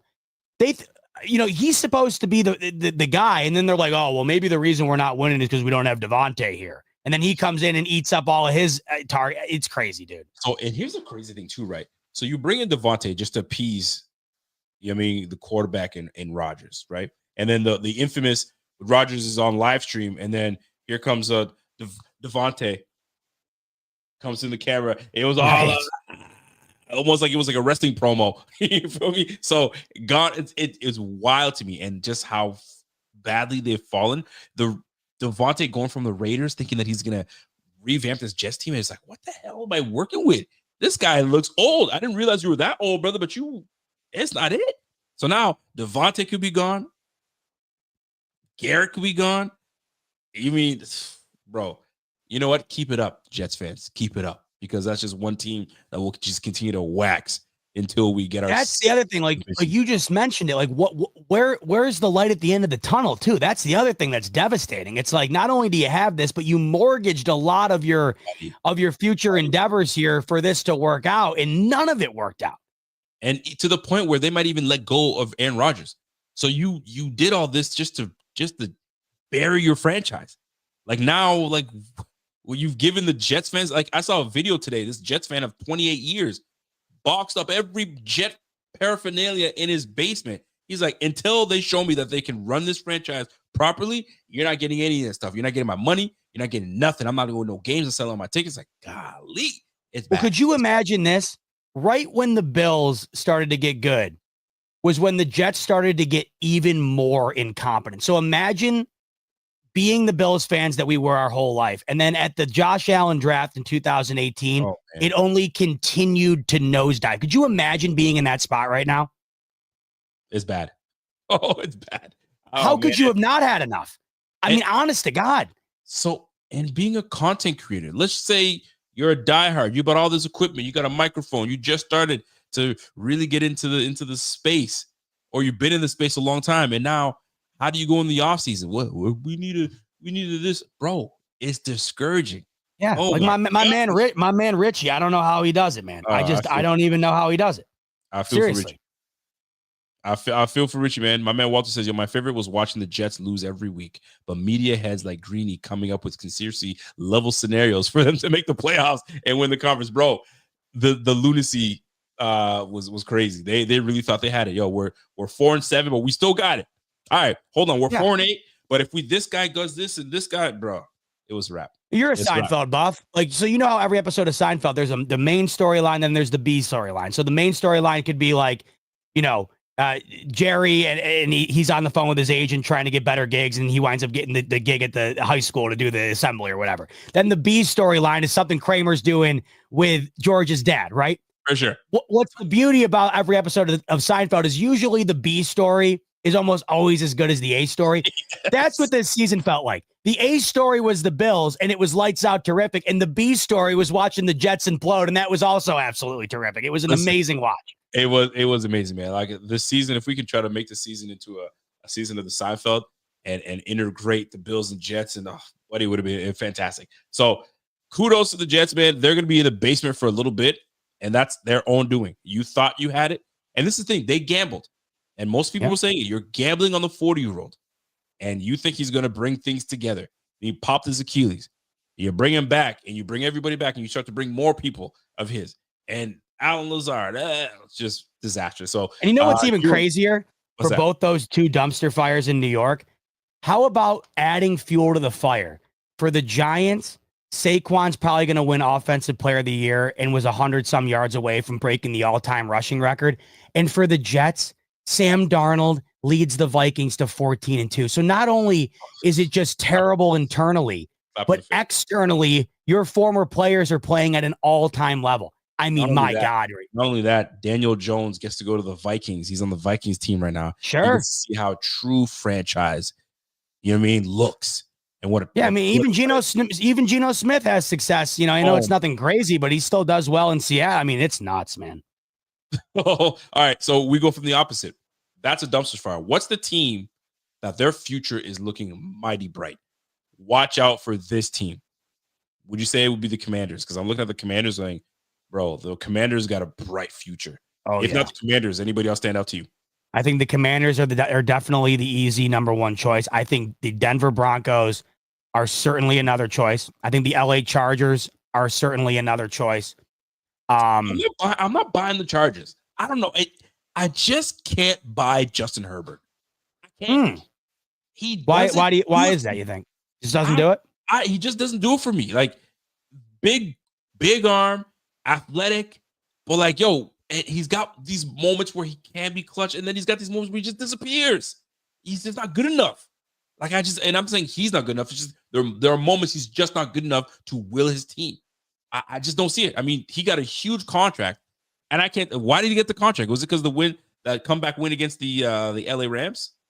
Like, the Jags. Excuse me. Well, yeah, there's a lot of those contracts out there, right? You got Tua's, you got Dak's, you got Trevor Lawrence's, Herbert's. I think it's because Herbert really looks the part.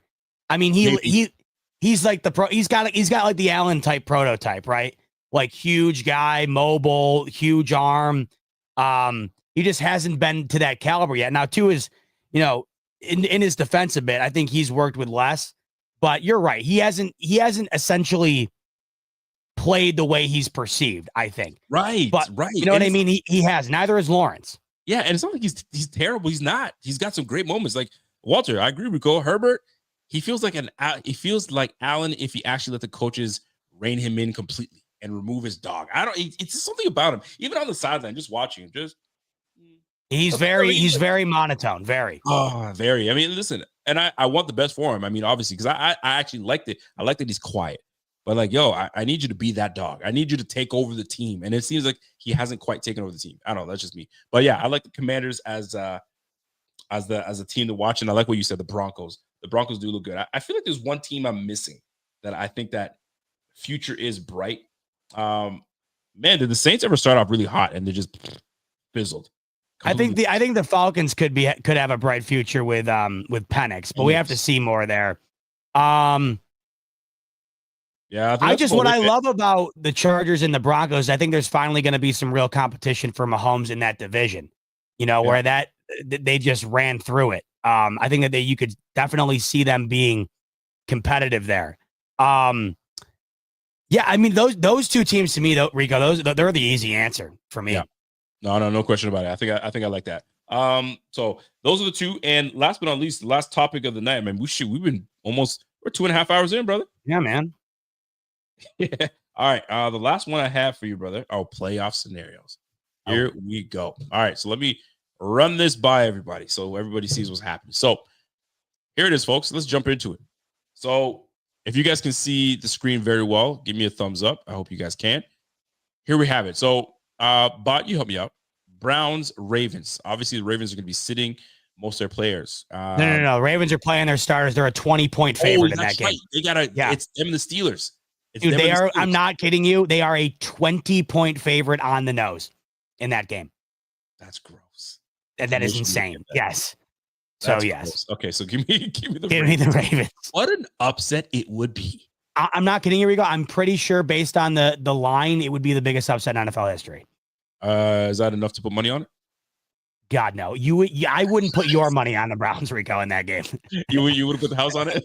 No, sir. All right. Bengals Steelers. I mean, that's going to be good. Need this. So do the Steelers. They want that number. They want that title. They want that division. They want the hat and t-shirt. Steelers are at home. Yo, give me the Bengals, man. Yeah. Give me the Bengals. They're winning. They're winning week in and week out, and the Steelers are kind of trending down. Yep. Give me them. Texans.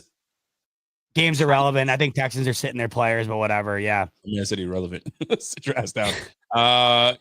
Well, Falcons. I think Falcons. So the Falcons are still playing. They would need the Bucks to lose to get in, but you give me the Falcons. Give me the Falcons. Saints. But Saints the Bucks are winning. The Bucks are going to clinch the division for sure. All right. What are we looking here? Give me New England. New England. All right. Jacksonville Colts. What Colts? What a disappointment they were. What? Yeah. Give me the Jags. Jags. I like that. Who even cares? Mac Jones, baby. Philly. Excuse me, Philly. You got Commanders and the Dallas Cowboys.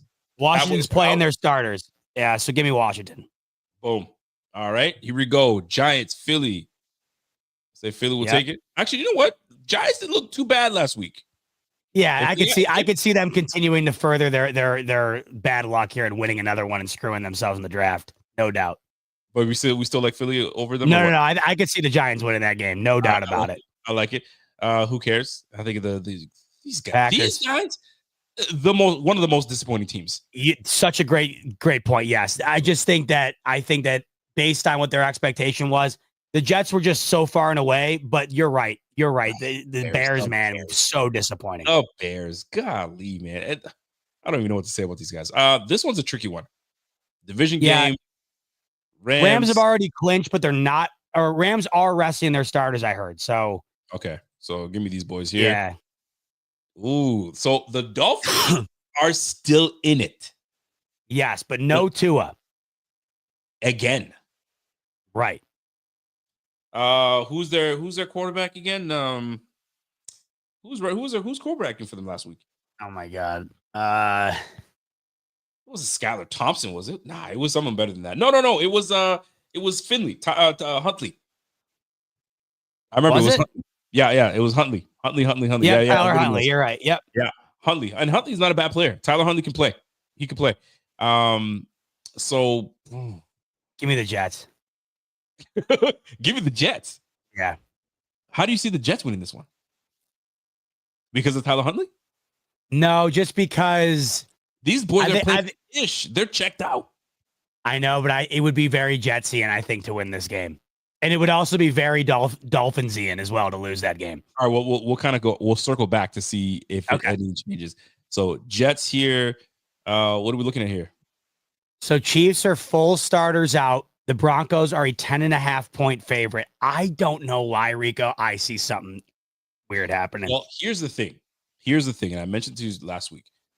The starters are out, but you have Carson Wentz at quarterback. Yeah, I know.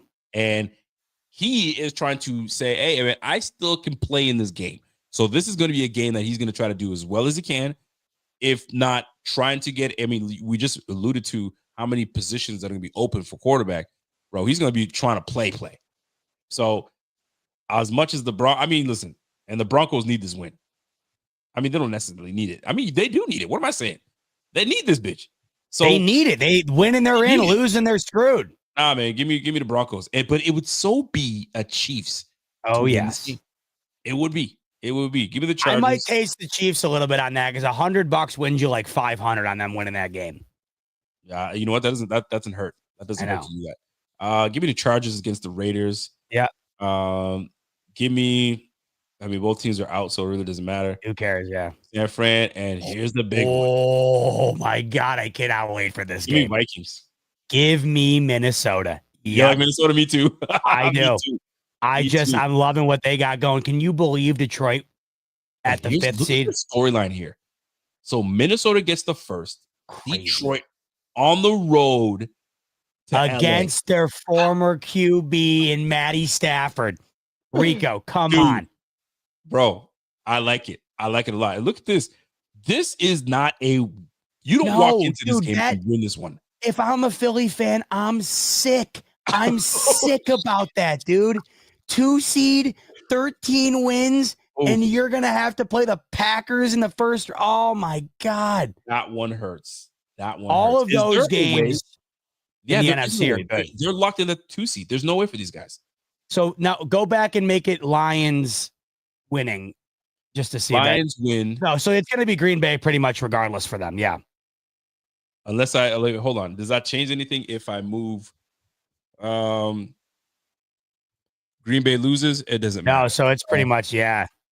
Philly wins, it doesn't matter. So they're locked into the 2. Oh my gosh. Oh my God, dude. Give me this. All right, let's go to the East, the AFC. Let's go to Are we AFC. doing predictions right now?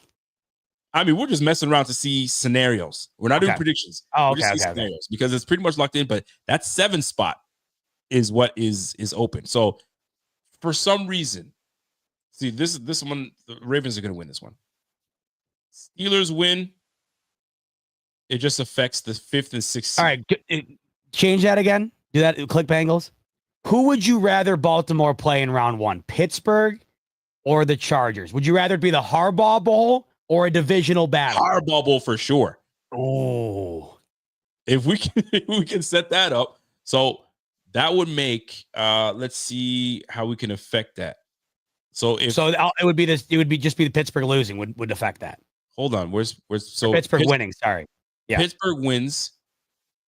That's the Harbaugh Bowl. Okay, and we get that. Pittsburgh, these boys. I'll tell you what, Rico. Either way for Baltimore, that's a tough draw round one. You either got to play the Harbaugh Bowl or you got to play a divisional rival for a third time. And that game, that last game where it was the Chargers and the Harbaugh Bowl, it was a close one. Yes. It was a close one. And Jimmy wants that one back, man. Jimmy wants that one back. So Ravens, let's see. The last time they played, which was like a month ago, I think. Mm-hmm. Ravens won 30-23. They kind of ran away with it towards the end, if I remember correctly. I think the Chargers started to make a little bit of comeback, but just wasn't enough. It was 14-13 at half. And going into the fourth quarter, it was 17-16. So, yeah, it was real close. Derrick Henry in that game had 140 yards. For some reason, if the Browns would have beat the Ravens, you imagine the Steelers, it really doesn't. There's not much change. I'm just trying. So it looks as if we're Denver is in 100%, unless the Dolphins win, and then the Bengals lose. Wait, so no. In order for Miami to get in, the Bengals have to lose. The Ravens will have to lose, I'm assuming. No, I don't think the Ravens have to lose, but the Bengals have to lose, and the Broncos have to lose. Click the Chiefs. Yes, there it is. And then we get Miami. Wowzers. Oh, my God. I'm more interested in what's going to happen with that Baltimore game in the wild card. My man, Brian Day. So I got to get the chat here a little bit. What's the chat saying right now? Casey's not losing. We know Casey. I mean, listen, we don't know. We don't know. Like anything can happen these type of games, man. Dude, I very easily could see the Chiefs winning that game. 100%. All the pressure on a rookie Bo Nix, Carson Wentz. What's he got to lose? Go out there and sling it. A lot of storylines. Yo, Michelle Holland, good luck on your test, man. Taking your CDL, man. Be safe on the road, brother. No doubt. Be safe on the road, man. There's a lot of crazies out there. Bro. I kind of like the Harbaugh Bowl again. Either way, that's a tough draw for Baltimore. Either way. That's a tough one. So ideally, listen, Ravens win. Bengals probably win. Who knows? I mean, and then obviously we'll see. If you were a Baltimore fan, who would you rather play, the Chargers or the Steelers? You know what? Give me the Steelers. Only because of Russell Wilson. Only because Russell is just, you never know with Russell. But I don't like that Steelers. That Steelers defense is pretty good. TJ Watt is an effing problem. But our O-line has been so damn good. So I'm like, bring on whichever. I think the Chargers got a better chance to beat Baltimore than Pittsburgh. I thought you were talking about us. No, I'm saying if you're a Baltimore fan, like who would you rather play? I thought you said Bills. Which one would I rather? Oh, no. Yeah. I like this matchup here. But it is an AFC North like grudge match. Like it's so hard to weigh these games right now. Listen, man. This matchup right here, you need that. This one, it is what it is. I don't know what these guys are doing. These guys they're 50-50. Like you just don't know. So this will be a great, interesting matchup. And then we have to take care of Bo Nix. Can't let that come in. And then we handle business. And then we keep rolling, baby. Let's see how let's put the scenario out there where Cincinnati gets in. So I think that's Chiefs beat the Broncos. So here we go. Let's go Chiefs win. Baltimore or Bengals win, yep. And Bengals then Miami loses. Where's Miami? And then Cincy comes to town. I mean, that's not I don't Couldn't like you see the Chiefs screwing us raw and putting the Bengals in? by losing by actually. Well, you know what? Hey, this everything here is possible, man. Wait, and if Miami wins, okay, so Miami still has to play out. Man, there's a lot that has to happen this week, man. So what we want is what the real question is. Do we trust what these Cincinnati Bengals are about? I do not want that. I want Miami in a perfect world. In a perfect world. So Miami has to beat the Jets. Miami takes the Jets. Ravens do what they're supposed to do. The Bengals win. And the Chiefs, this could be a very likely scenario. I'm telling you, Rico, there's something weird in my guts telling me Carson Wentz legacy game. I don't know. This could be a very likely scenario. I'm not going to lie. Very likely scenario. Ravens win. Bengals win. KC wins. And then the Miami Dolphins just absolutely dismantle the Jets because the Jets have just given up. This could be very well the game. And then these guys come to Buffalo in the cold. Let's roll. Let's roll. Tyler Huntley or Tua? Who knows? Who cares? Tua said today that he will play in the playoffs should they get in. Sure. Come on down. Dude, give me that game. Give me this scenario right here. And I'll be happy. And then let these boys duke it out. Let Pittsburgh go over here and just let the AFC North battle again. But this would be nice if we can get that here and then the Chargers up here. I don't know if that's going to be what happened, but it is what it is. I'm sure it could, but I'm ready to go through that scenario. But man. So click the Steelers real quick again. Just click the Steelers for me. Where my Steelers at? So Steelers. All right, so Miami still gets in. Okay. So ideally, this is so Bengals to lose. This is the scenario that I'd like right here. Give me that. Give me this, and let's roll. Give me that. And then let's. So the Bills end up playing the either the 5th seed or the 4th seed, and then Baltimore plays. So is that how that works? No. The Bills would play Baltimore, and the Chiefs would play the winner of Houston, Pittsburgh. KC would come in and handle business. Oh, but if the Chargers were somehow able to upset Baltimore, then it would be Kansas City versus the Chargers, and then the Bills would play the winner of Houston and Pittsburgh. Right. Well, there you go. Anything can happen. Man. Anything can happen, folks. That's it. How about that? Well, there's the playoff scenarios. Playoff scenarios in the books. What are your thoughts on that, folks? You guys let us know in the comments, in the chat. Man, so it'll be fun. I mean, obviously, we're going to be watching the NFC game later that night, but we'll be red zone. Scott Hansen's going to be our guy, man. He's going to be back and forth. No doubt. It's going to be fun, man. Going to be very fun. Let me go back to Richie. Chats in here. What up, Rich? Rich comes in and says, yo, I just feel you can't have this type of season and not go all the way. Like, it's true. It just feels right, doesn't it? You can just does feel right, man. Week, Josh got something to prove. Can't explain it. It's tough to explain. It's just week after week. He just does what he needs to do. And I'm hoping he does, man. I'm hoping he's healthy as ever. He's got that glove off. His hand is ready to go. Elbows straight. He's in love. His heart is full. Let's roll, man. He needs to get fuller. He needs that second ring. He needs that second ring. He needs to get fuller. That's the way I look at it, man. Listen, Z-Bot, man, what's on the docket for this weekend? What are you saying this weekend, brother? Man, well, so we got NFL tomorrow. We got those 2 games that we were just talking about, right? We got the Browns and the Ravens. We got the Steelers and the Bengals. Maybe I'll go live after one of those games. We'll see what happens to give you an update on what the playoff picture is looking like. But then we're back at it on Sunday to preview the Bills, of course. And then after that, I think after the 1 p.m. window, we will know what time is the Broncos game on Sunday. Let me see. The Broncos game. It's not till 4:20, so we won't necessarily know the fate of the Bills playoff That's a 4:20 game picture. Okay. But we'll have it on live while we're recapping Bills Pats. Bills 1 p.m. I assume. I think it can't be 4 o'clock. Bills are 1 p.m. Yep.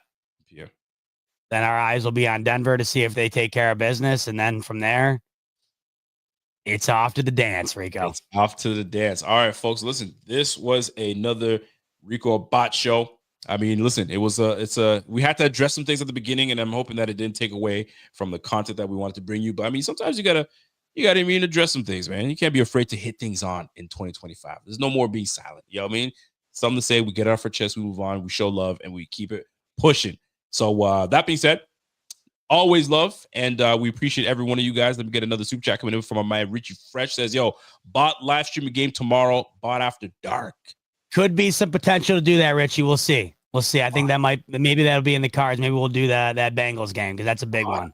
Bot after dark. Listen, I might even join you if I put the ladies to bed, put the kids to bed. Yeah. Oh yeah. Up in there and tiptoe down into the basement and talk some football. But anyway, I'm in on it. Listen, speaking of which, that game, by the way, just to take a look here, this is a tight one. On BetUS right now, Bengals are a 1-point favorite.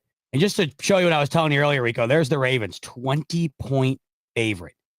20-point favorite. Guys, dude, Rico, $100 on the Browns would win you $1,175 if they won the game. How crazy is that? Nuts. If you want to get crazy, by the way, on your way out the door, you can head over to BetUS. Promo code's YouTube150. It'll get you 150% sign-up bonus, up to $2,000 on your first deposit, 125% bonus on your next two after that. 20-point favorite, Rico. That's like a 40-point spread in college. That is crazy. What's Sandman saying? Sandman is saying, Ravens fans so sure they are the best and Lamar's the best, and go to KC and beat him. We will meet your asses at Highmark, then beat you. Unfortunately, Sandman, we would have to meet the Ravens before the Chiefs would have an opportunity. Or excuse me, the Ravens would have an opportunity to go to KC and beat them.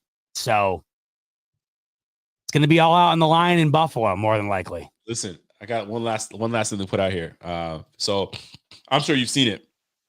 Somebody before the year started made 3 bets, $50 bet. $50 bet was, did you see it? You know what I'm about to say? No. So Saquon Barkley to rush over 2,000 yards. I got to see if I can find it. I didn't even know you could bet that. TJ Watt, defensive player of the year. And what was the third bet? The third bet was something like that was likely to happen. I wasn't sure what it was. Anyways, he made a $50 bet. Every bet has won so far except for defensive player of the year. Is it a parlay? Parlay. Wow. 3-leg parlay. He can win $554,000. Oh, I think I did see this. Isn't the cash out option right now at like 57 grand? The cash out is $39,000. So some folks are like, yo, take the cash out now because Surtain's going to win defense player of the year. I'm cashing out in a heartbeat. How about you? Are you cashing out? Yeah. Dude, how can I turn down 50 into 39 grand? Listen, you'd be a fool or you would be a gambler to say, nah, I'm going to ride the hot hand. I think he's going to get it. I want $500,000. Bro, it's like Squid Games, man. I just finished watching Squid Games. Sometimes you just got to take your L, bro. Take your L. I'm watching Mr. Beast now. Some of these. Yeah, Caroline was watching. That's crazy. Are you seeing some of the decisions some people are making? Well, it's like we were talking about like the dilemma, like when they had the opportunity to just hit the button and eliminate their whole row and win $100 grand. Me and Caroline are like, I'm doing it. I'm doing it. Yeah. Like, what the hell? Any of you guys. $100 grand to hit a button and go home. Yeah. Buddy, the first guy hit it at 20 grand. You're like, what, bro? Like, you could have hold off a little longer. I don't even know if I blame that guy. 20 grand to do nothing. Yeah, but they take half your money. So you made 10K. I guess that's easy. That's easy work. $100 grand though, you would no way you're getting me to not hit that button. Nah, I'm hitting that. I'm hitting that all day. Hitting that all day, kid. Anyway, listen, jump on that Squid Games. That Squid Games is nice. I will. I watched season 1. I got to get on season 2. Yeah, you got to get on. There's some Easter eggs in that one. You're like, what? Didn't see that coming. So really? Okay. Yeah, for sure, man. Listen, like my man Bot said, yo, jump on that BetUS. Get your stuff in there, and we'll go from there, folks. So that's it. Bot, hit that music, B. Yeah, no doubt about it. Thanks so much. Thanks so much for joining us on a Friday evening. On your way out the door, like button if you could. Subscribe button if you could. And like Rico said, BetUS, the promo code's YouTube150. Get you 150% sign-up bonus, up to $2,000 on your first deposit, 125% bonus on your next two. After that, maybe I'll see you tomorrow. Maybe Rico will see you tomorrow with me as well. If not, you will definitely see us Sunday. Can't wait to reunite with you again this weekend. But until then, enjoy the rest of your Friday evening, folks, and go Bills. Go Bills.